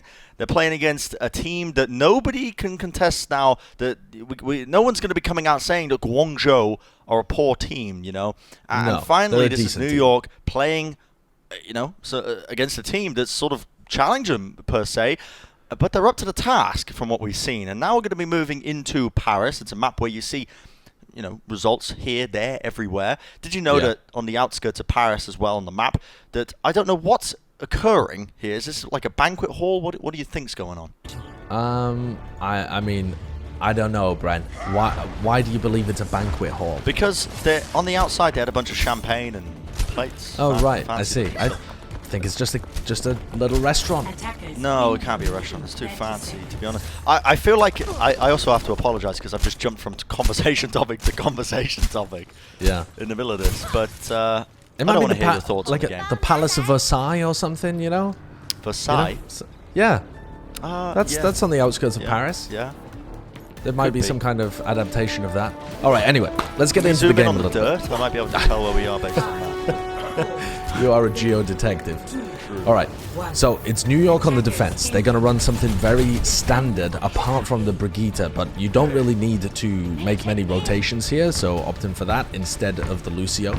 The Guangzhou Charge are going to run Krong again on the D.Va. That's been a fairly large difference between these two teams. Krong opting for the D.Va, Hopper opting for the Sigma, and they're going to go back to Spawn. Maybe run a bit of fire, maybe? No? Still going to be going with the May, double shield. Double shield with May Ash and the Zen. So the Zen provides more shield break for Mano and Hopper and gives them a Discord orb to be able to work with. And Happy on off angles. I don't know about this. I feel like Happy's going to be quite vulnerable, but if he finds a good angle, certainly could get picks. Yeah, a lot of teams have been running the Ash, popularized by the Los Angeles Valiant. It's good against a composition that doesn't have a D.Va, because you can't eat the dynamite, you can't eat the shots. Yeah. Starting to see her getting maximum value at the end of the day. Happy is just pumping into damage, and that's one thing that this composition that Guangzhou are running has in spades, and it's damage across the board. But Hopper's taking these aggressive off angles here, and he's forcing the positioning of Guangzhou. They can't really push too far forward, but Jonak does end up going down. Stray Icicle from Nero finds what he was looking for, and that gives an opportunity for Guangzhou to just jump onto the remnants of whatever was left of the New York Excelsior. Yep. It's actually Who Are You who's come in to play the May here as well. So a lineup change for NYXL, which, I mean, it looks like it isn't working out so well for them at the beginning, but I think that was more to do with how the Guangzhou Charge played their composition on the offense. Sure. Not so much of the mistakes coming out from New York, but Animo's going to swap over to the Lucio for this point B hold. And that's a pretty easy break for Guangzhou, considering that New York looked like the better team in the first map. Guangzhou kind of deal with that pretty well, pretty effective. I mean, take a look at now what ultimates Guangzhou are working with. Double support ults against New York's nothing. You know, they might be able to build up a nano boost before the fight really kicks off, but I doubt it.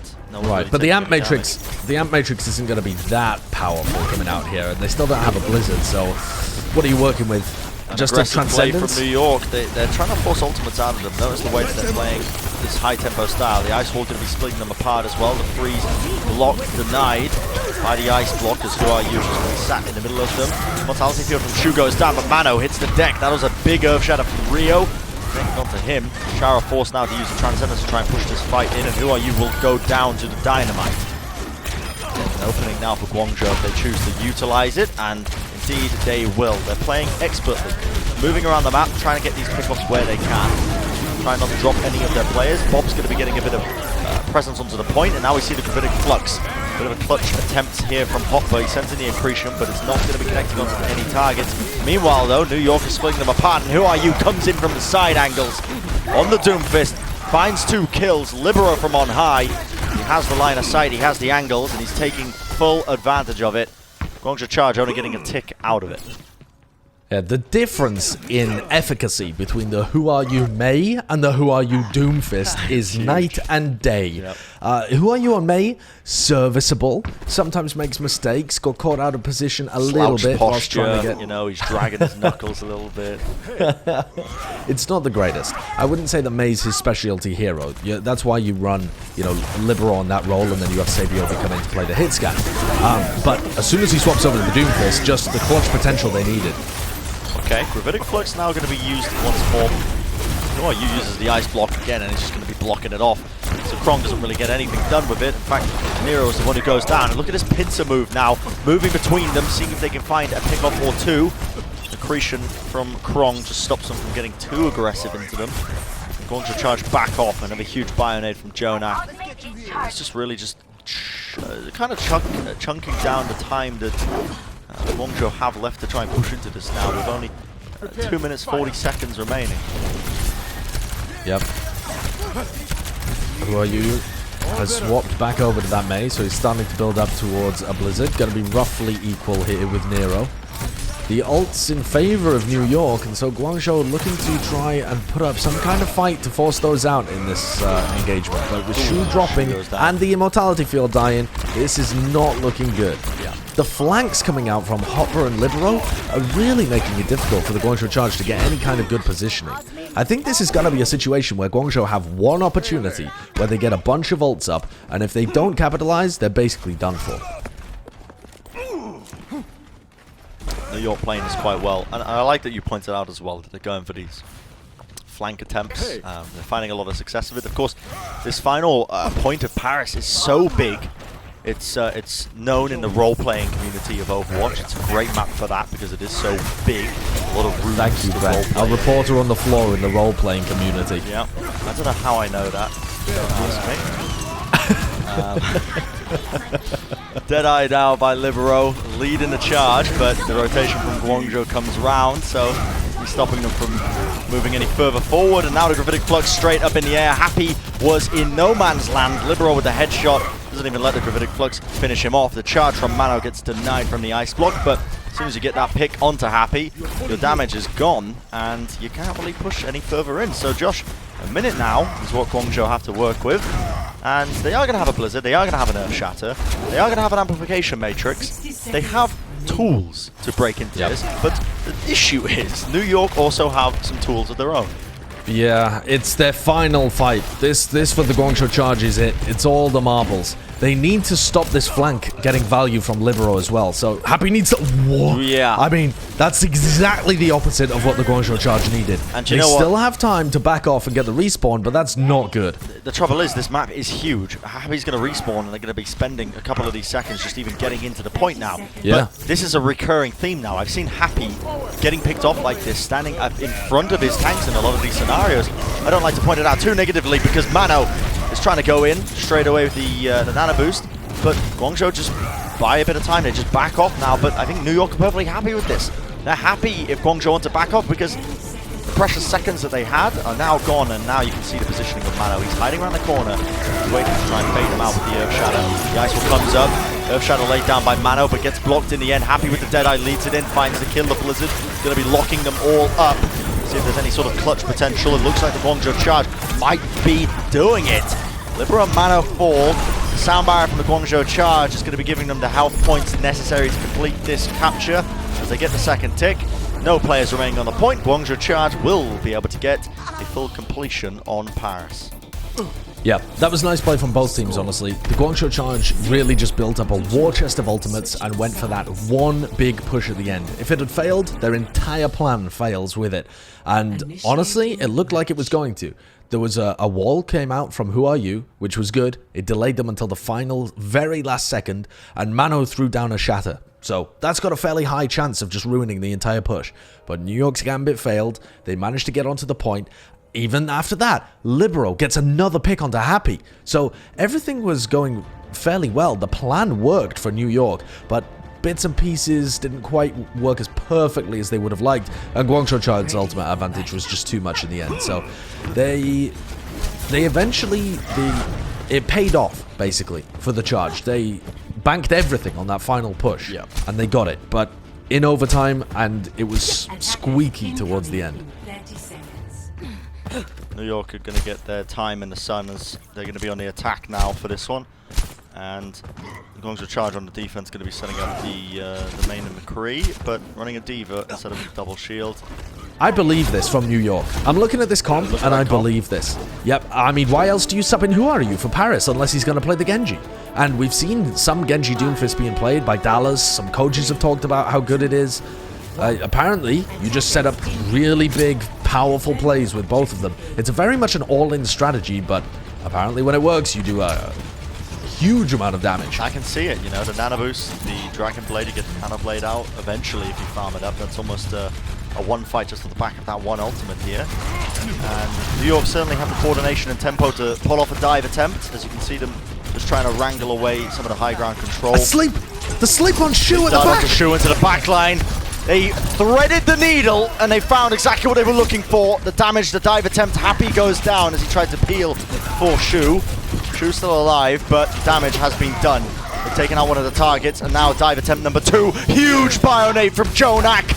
Connects onto Krong, Chara, and Shu. Force them all the way out of here.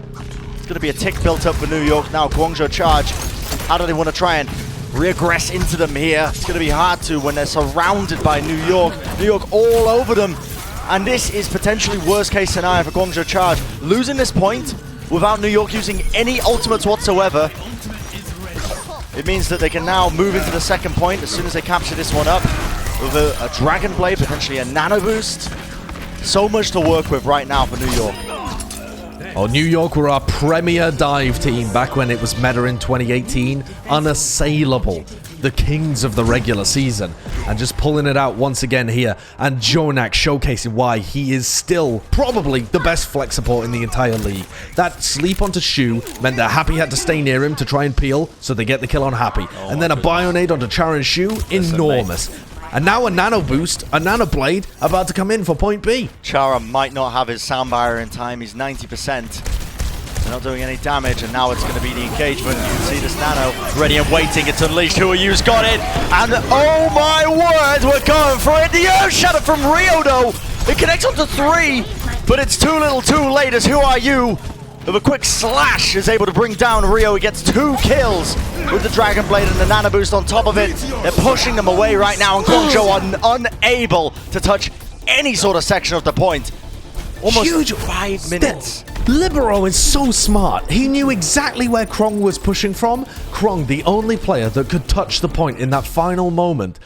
And as Krong uses his boosters to get to the point to activate overtime, Libero just punches him back and makes sure that they complete the entirety of Paris with 4 minutes and 51. Yep. Chara didn't get a Lucio ult the whole time, and Nero didn't get an opportunity to use his Blizzard. That's fast Overwatch. That's great play by New York. Yeah, and even if the Dragon Blade... What am I actually saying? I was like, even if the Dragon Blade didn't get value... I mean, it did get huge value. It got 2 kills. Yeah. Rio almost Look came at out with this a clutch sleep play. dart. This was the sleep dart, though. Oh, that is just magical. Beautiful. And this is all Jonak as well. This is Jonak setting up these plays. Yep. Because it forced Guangzhou Charge. They were like, okay, we have to save Shu here. We cannot allow them to set up a dive onto him. And that caused Happy to fall, and that was what got the ball rolling. A little bit of trolling in the pregame by Nero as he walls off Shu. Now's not the time. Trying to keep his spirits high, you know? Yeah, your team's mental's about to crumple. New York gonna go for it again. They only need a single tick. Yep. It is possible for full holds to happen on Paris. They happen quite often. But this is more time than usual. They've got an extra 51 seconds. It's going to be hard for them. They're not gonna get another sleep like they did in the first round, though. Surely not. Josh, stranger things have happened. You can see them searching for it. They're sending in a couple of opportunities, just poking, prodding. Now they're going to be trying to force them once again away from this high ground. Mano goes down. That's a good opening for Guangzhou. What they were looking for, something like that. A nice little pick off just to stave off this aggression. New York's still trying to play it, and look at this. Libero has to go in with the seismic slam uppercut to try and push Guangzhou away, but Guangzhou are capitalizing. This is what you want to see if you're a Guangzhou Charge fan. This is what you want to see from them to try and make this full hold a reality. Yep. this is more what we expected to see as well in the first round. It was just a miracle play coming out from Jonak. I say miracle play, but he pulls them out so often that can you really call them miracles? Just a huge play. They're fairly common from Jonak. But this is more what we see. We're expecting ultimates to be required to come up before New York can really get a foothold going, unless Guangzhou make a big mistake. Nice ward use preemptively. Mano going to be laying down. Go for the power driver, but doesn't get any value out of it. Who are you? Going to be taking quite a bit of damage here, and the dive attempt was there from Guangzhou. You can see Krong tried to follow up on the damage, tried to bring him down. New York is struggling to find an opening, but all they need is Hopper now with Primal Rage to really pop off. He's going to start knocking them about, but nice Earth Shatter from Rio shuts it down. New York don't want to continue fighting this. They're using the sound barrier, seeing what they can get done. And they get quite a lot done in the end, it turns They use out. Nano? Why did Jonak Nano? Jonak, I'm not too sure, Josh, why he used the Nano there, because, well, the win condition for New York is out the window, and suddenly Guangzhou have been gifted an opening now, because, let's be real, when they're running this comp, when New York are running this composition, you're relying on the Nano Blade. Yeah, okay. The sound barrier was fine coming out from Animo because Mano and Hopper can still make plays. But to nano your Genji and hope that he gets a blade when you're 2 down? It might not even matter. Mano managed to get a grappling kill onto Shu. I mean, Guangzhou Charge, this is incredibly scrappy between the two teams. But if they're able to find these pickoffs, it is the spawn advantage right now to NYXL. The blade used by Who Are You forces out the sound barrier, but he gets nothing done. Even if he did just force out the sound barrier, it's still decent value. Krong and Chara, though, are going to be putting an end to it. They are getting the necessary picks, but again, another environmental kill from Mano. The longer this goes on, the more chance New York have of winning. That's true. The spawn advantage is definitely going to be in favor of them. Another one? Oh no, Krong still had his boosters available, but now Who Are You opens up. Chara and Happy both fall. This could be it for New York. They only need a single tick. Only need a single tick. Rio with the charge from absolutely nowhere. He connects it onto Libero, he collects the kill.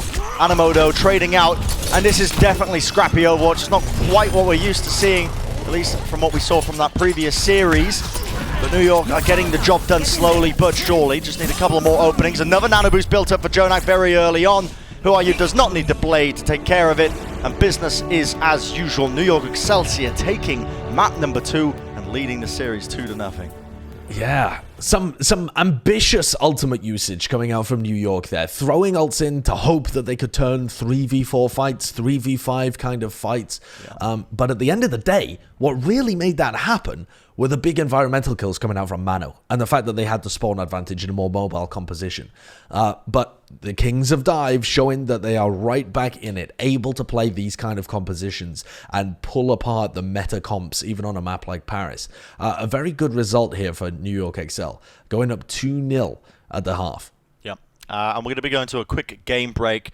Within that game break, we'll be breaking down the technicalities, what went on in that gameplay with our voices once more. So don't go anywhere. We'll have the game break after that one. Going to be having the rest of the match as well. So we'll see you then.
Welcome back, everybody, to the Game Break presented by Cheez-It Grooves, and we are in the midst of a series between the Guangzhou Charge and the New York Excelsior. New York leading 2-0.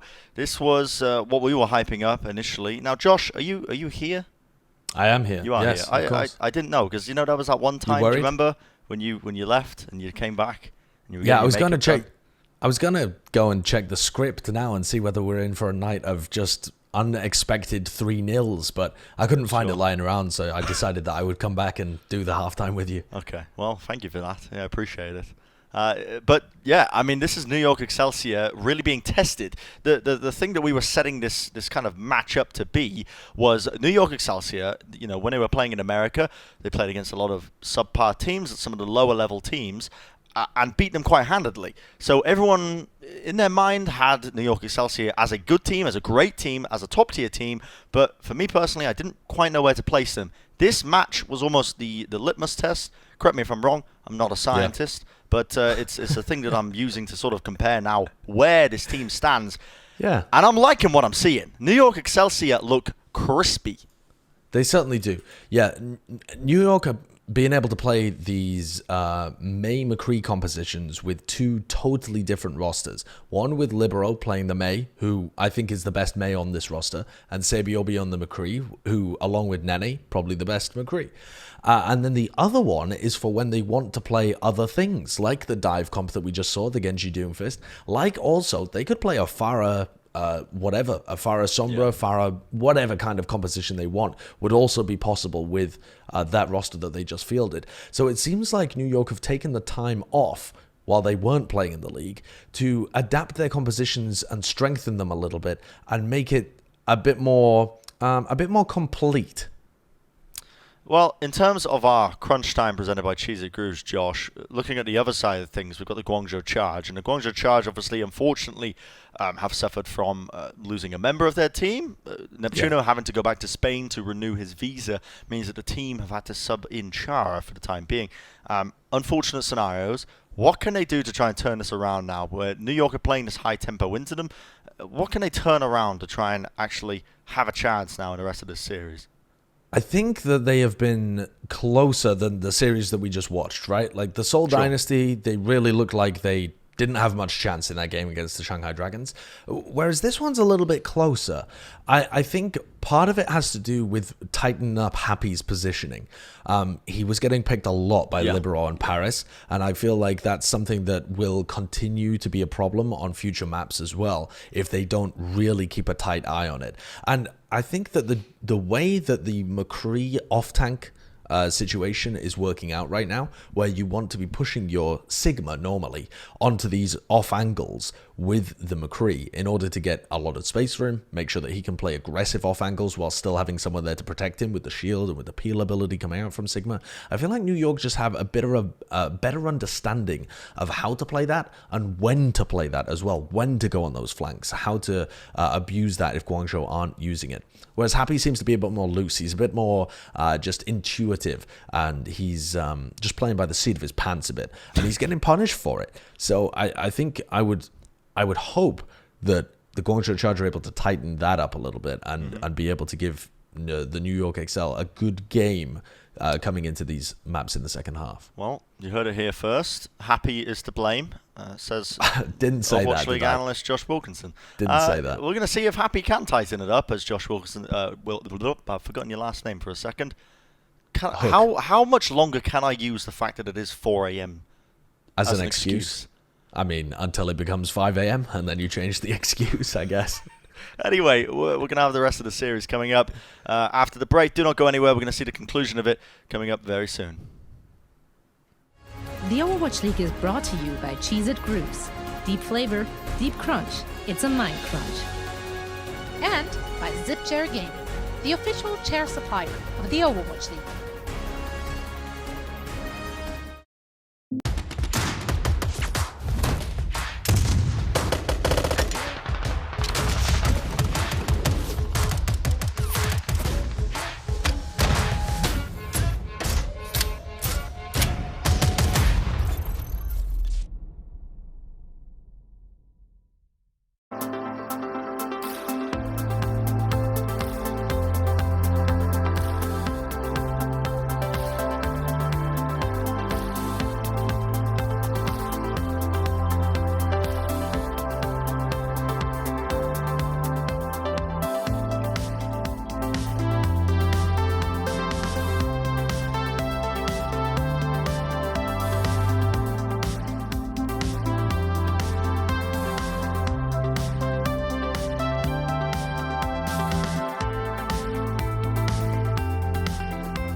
Coca-Cola is the official refreshment of the Overwatch League.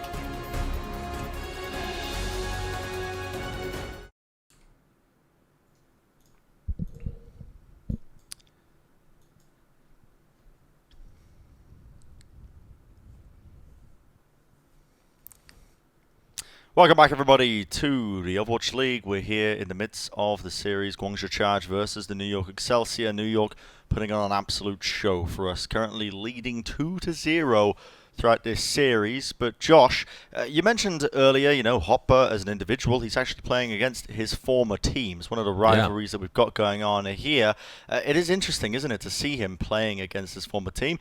Hopper, in my opinion, one of the most underrated players, I think, of all time in terms of what he's been capable of.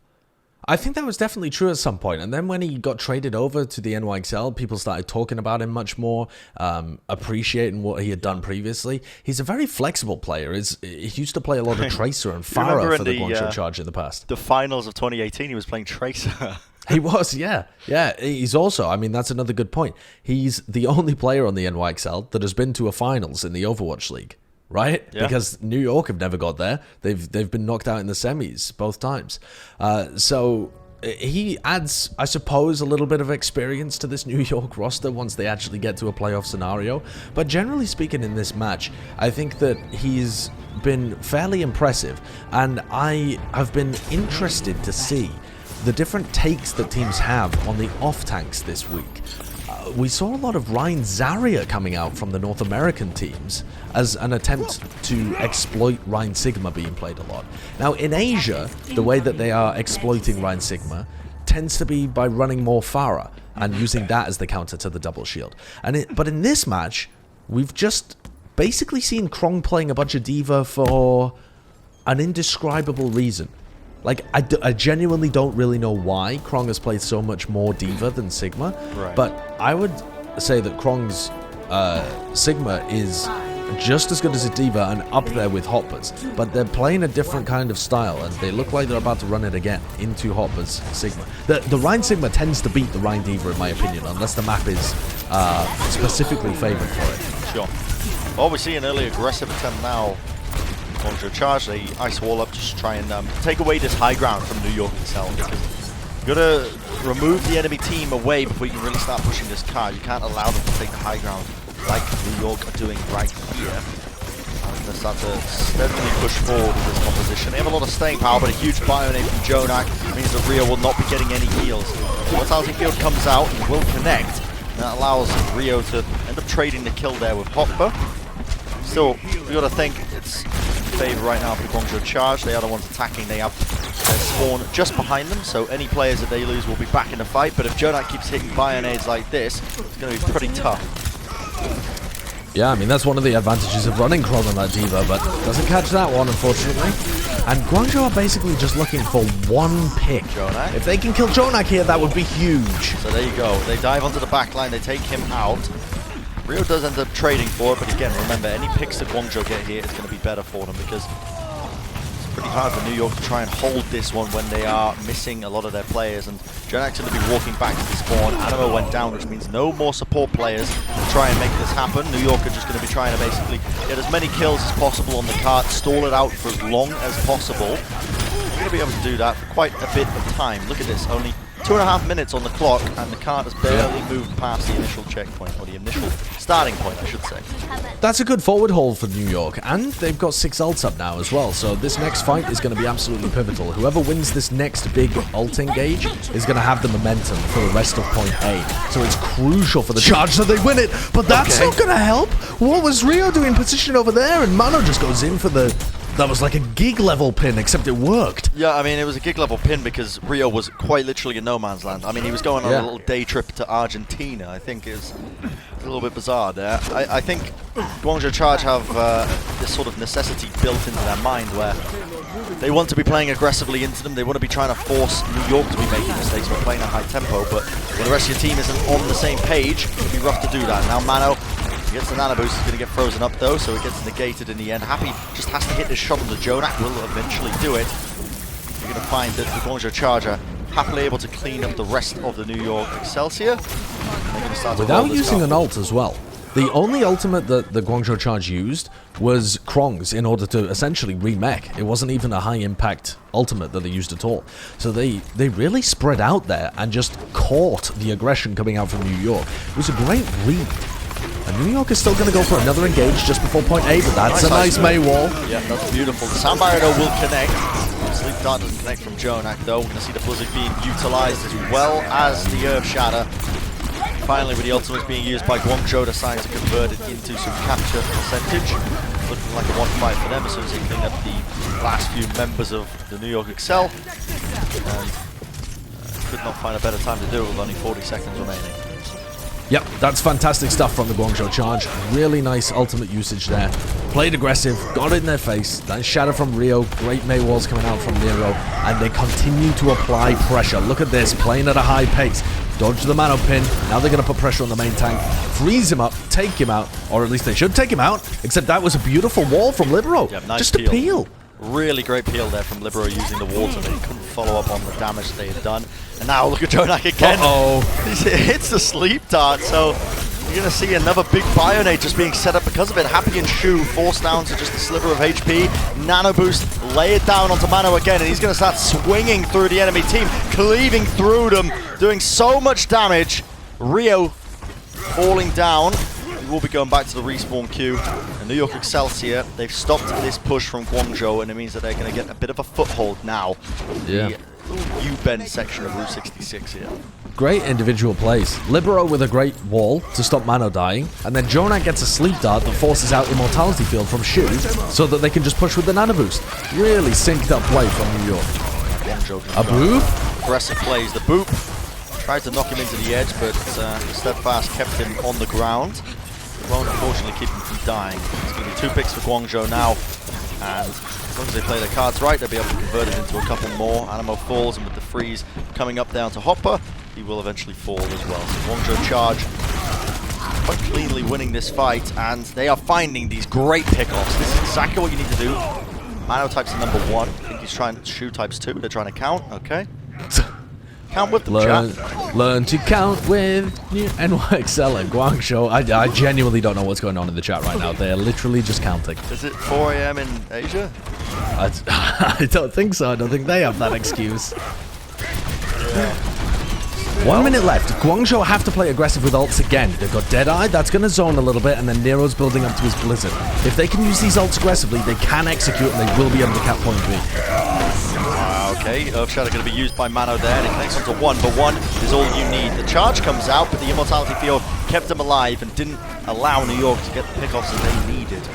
Guangzhou Charge finding everything going their way, so to speak. As, again, 40 seconds remaining, they're able to find a capture, and now with 2 points on the board, they're going to try and make it a third. With Blizzard available, Self-Destruct, they have the tools to try and make this one work now. Certainly. The Blizzard's going to be pivotal in the next fight. They've got a sound barrier to potentially try and block it, but that doesn't normally do much if people are genuinely frozen up. And New York take the fight to them. High tempo, but the wall doesn't really catch much, and Mano gets melted again. The big difference in this map, the reason that Guangzhou are doing so much better, is that the walls have found Mano over and over and over again. Adaptations being made on the fly now by Guangzhou. That's the true markings, I think, of a good team. Yeah, able to adapt to your opponent's strategy, able to adapt to the high-tempo gameplay that New York are throwing at them. Yeah. And they've chosen to pick up Shu on the Batiste to give them a bit more survivability, and then Nero's walls have been on point. See now what New York can do. See the amplification matrix, the fire strike, cleaves through, connect onto anyone. Now with a sound barrier by New York, Sabiobi is set up with a Deadeye, finds it onto Happy, but eventually will be met with the end of the hammer of Rio, frozen up.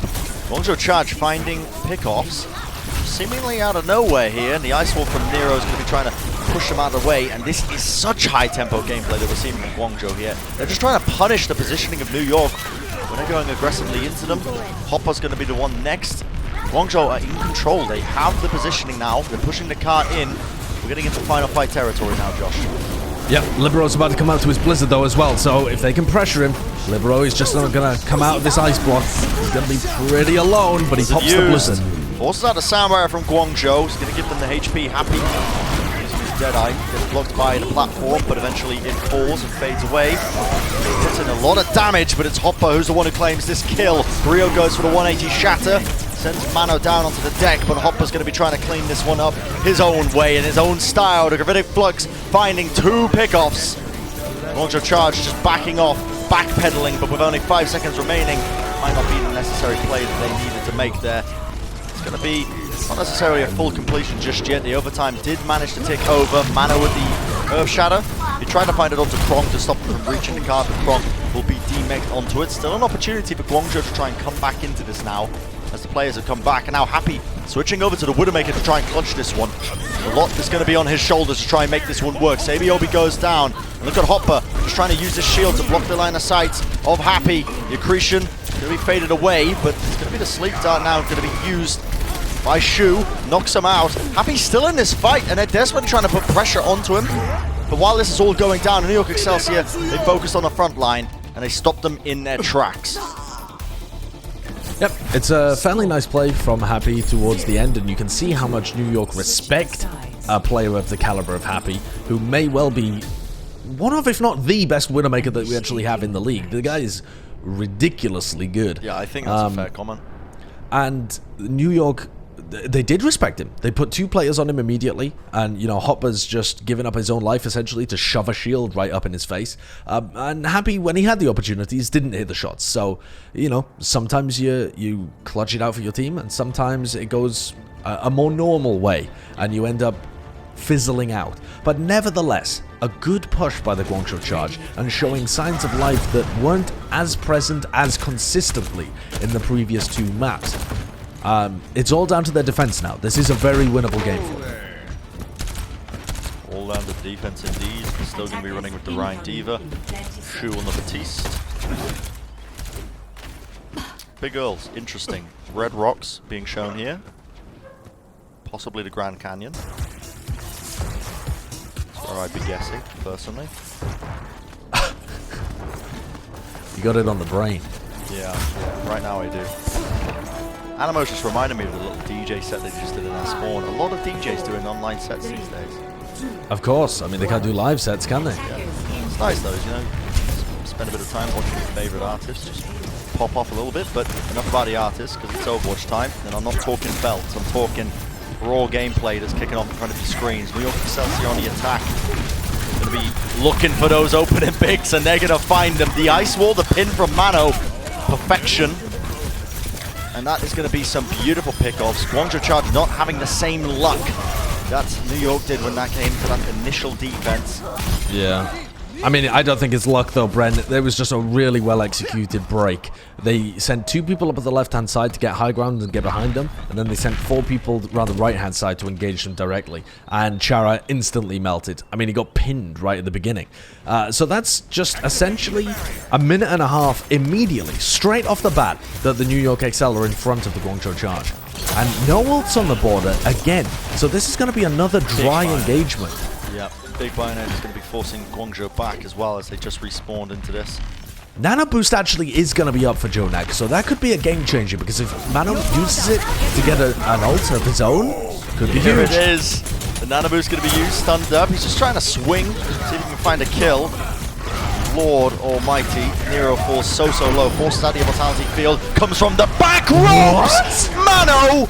That is filthy! Get that off my screen, lad! It's too early in the morning for this, or is it too late at night? It's hard to tell at this point because he is just winning the fight for his team.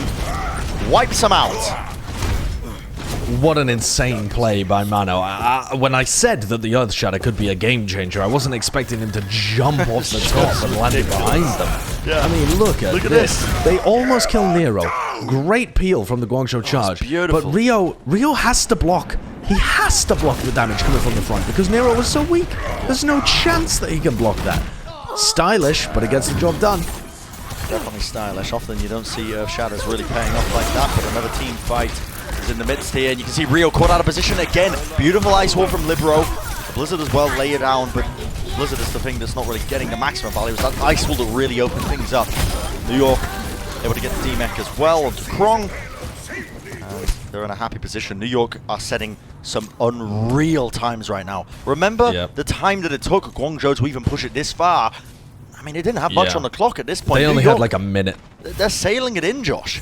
They really are, and the ultimate situation is still looking really good for them.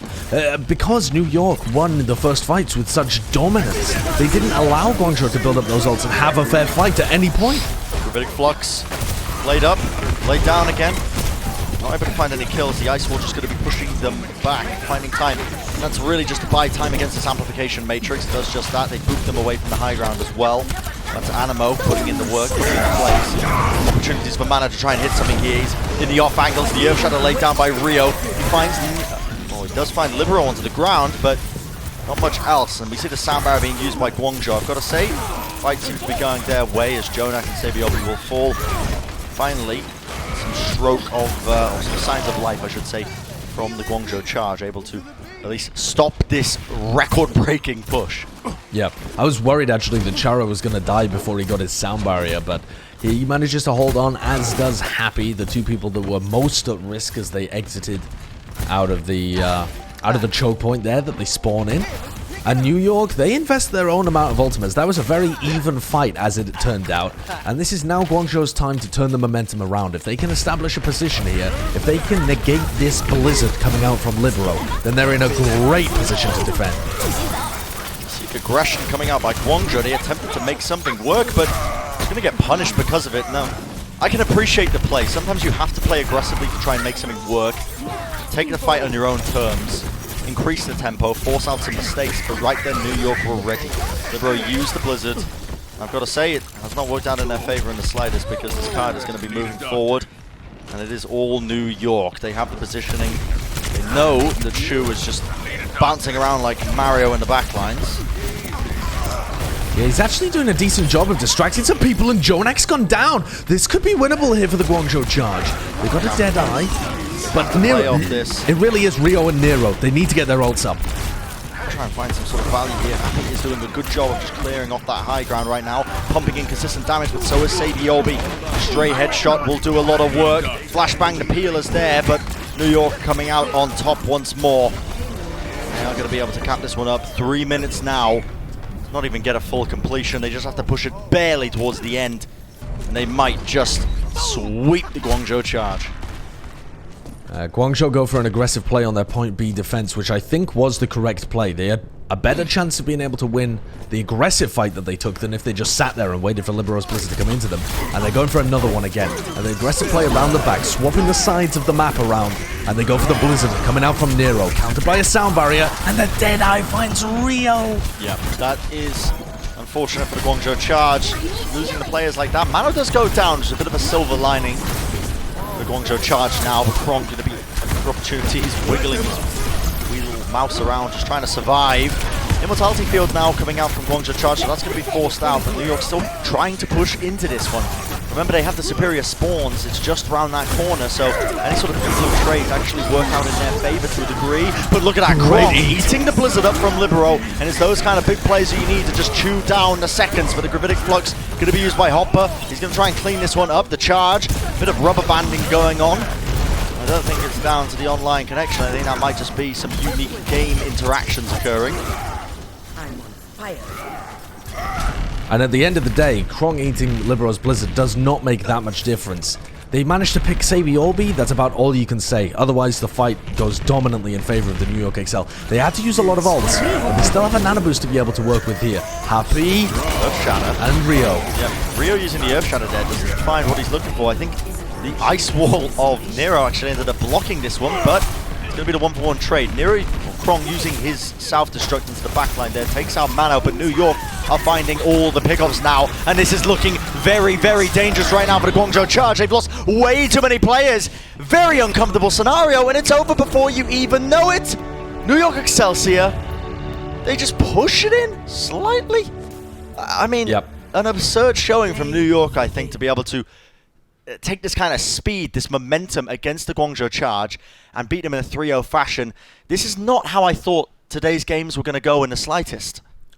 Yep, I definitely thought that they would be even matches coming in, and, you know, there was the potential for maybe one team to be better than the other, but I think at the end of today, what we've really seen is some amazing grudge matches. Fleta playing against his former team, Kronk playing against his former team, both of them able to get the victories in dominant fashion. That's got to feel great for Fleta and Kronk. But also just that there are different tiers that we weren't even aware of. And look at this play from Mano. I mean, that's why he's your player of the match presented by Xfinity. This guy's nuts. Yes, Mano's going to be getting the player of the match presented by Xfinity. In my mind, I think it's a 50-50 actually. I think Jonak probably would say, I'd say equally deserves this player of the match award, but in this case, Mano as well. Big plays from him, huge Earth Shatters, able to play, and he's really the central piece of the high tempo style that New York have been playing here. A great showing from New York. I think the key takeaway from this is, me personally, I had a lot of question marks in my mind as to what level New York can play up to. And the fact that they've exceeded past the Guangzhou Charge here in a very dominant fashion shows to me that they need to be taken quite seriously now in the upper tier of teams. Now, the question is, how might they stack up against a team like the Shanghai Dragons? Well, luckily, we may find out in the near future. That's going to be an interesting match. I don't want to hype this up too much because the last match I hyped up ended up being a 3-0 roll, which was Shanghai versus Seoul. But it should be a good one when that one eventually comes up. I think another big question mark, or rather another large topic that's going to come up of discussion after tonight is going to be how good really is the Asian region? Because, okay, it's obvious that the Shanghai Dragons are elite. They are a top team. But apart from that, the Spark, the Charge, if New York got beaten by Philly fairly comprehensively and then come in and they just dominate Chengdu and Charge, that seems to indicate that these kind of middling Asian teams are maybe not quite as good as we originally thought. Maybe more on the level of like a Valiant rather than a Gladiators, somewhere kind of middle of the pack, maybe not quite top 10. There's a lot of interesting takeaways to pass from tonight's games, even though they were complete 3-0 rolls. Well, that's going to do it for us. Thank you very much for bearing with us, for joining us on this journey of watching these teams clash. It's always a fun time when we get for the late night casts, I suppose. Gets a little bit loopy, as you can tell. I tried to teach you.